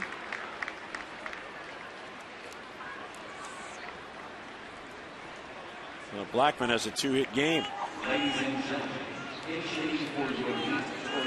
Torrealba, who took that foul ball off the mask, off the bat of Markakis, will leave the game. Here is Culberson, the pinch hit. Culberson, the first game of the series, hit a home run. His first home run as a major league player.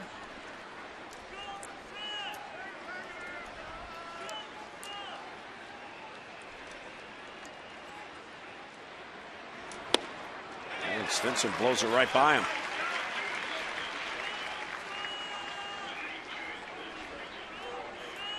Josh Stinson was pitching very well in the AAA rotation and earned the promotion when the Orioles wanted to add an arm to lessen the load of the bullpen core.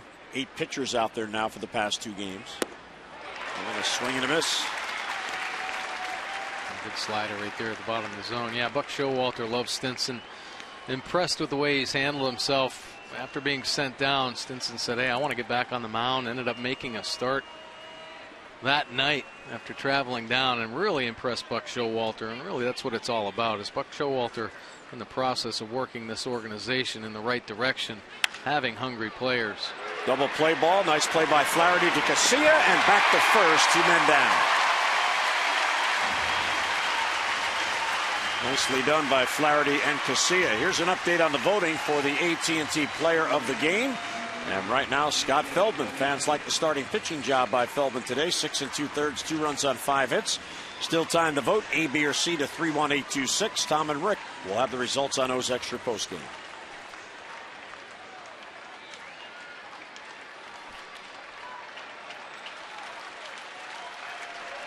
So the Orioles 1 out away from getting 2 out of 3 and putting together back-to-back wins. Here is LeMahieu, the second baseman. The other thing about Stinson that you like is he throws strikes. Oh, yeah. He's aggressive with his fastball. Gets it there at 93.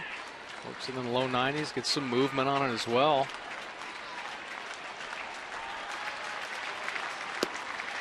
Good look at breaking ball there, 1-1. And obviously another one of those arms that has the great versatility. Can be used out of the bullpen. Also start for Buck Showalter.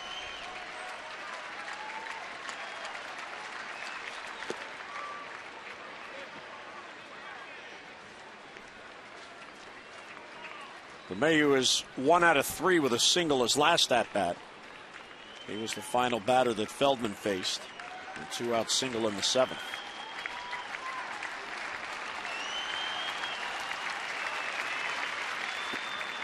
Outside again, ball 3.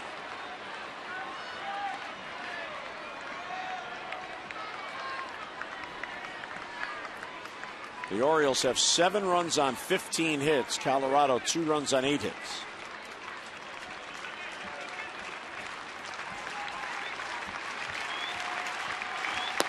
Outside ball 4, so the Rockies still have life.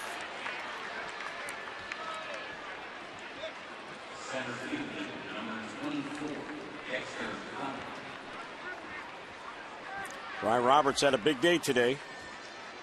2-run single in the 7th made a 3-2 game, a 5-2 game. He's had some big hits in this series. And talk about how hot he's been. I mean, man, oh man. What a great addition to get Brian Roberts back into the lineup. And very similar back to form. Aside from the stolen bases, his swing looks great. Playing good defense as well.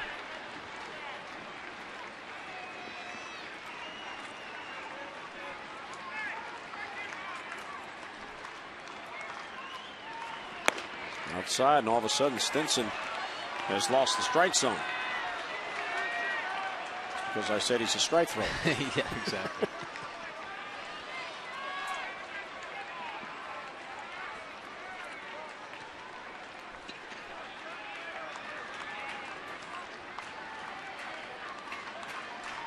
LeMahieu takes off, and the breaking ball in there for a strike. Not a stolen base.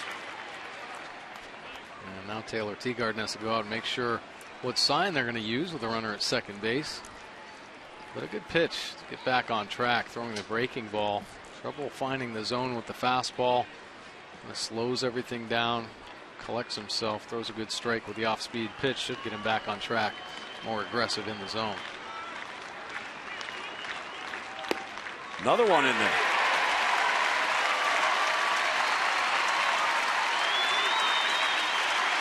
So 2-2, a strike away, and the fans coming to their feet.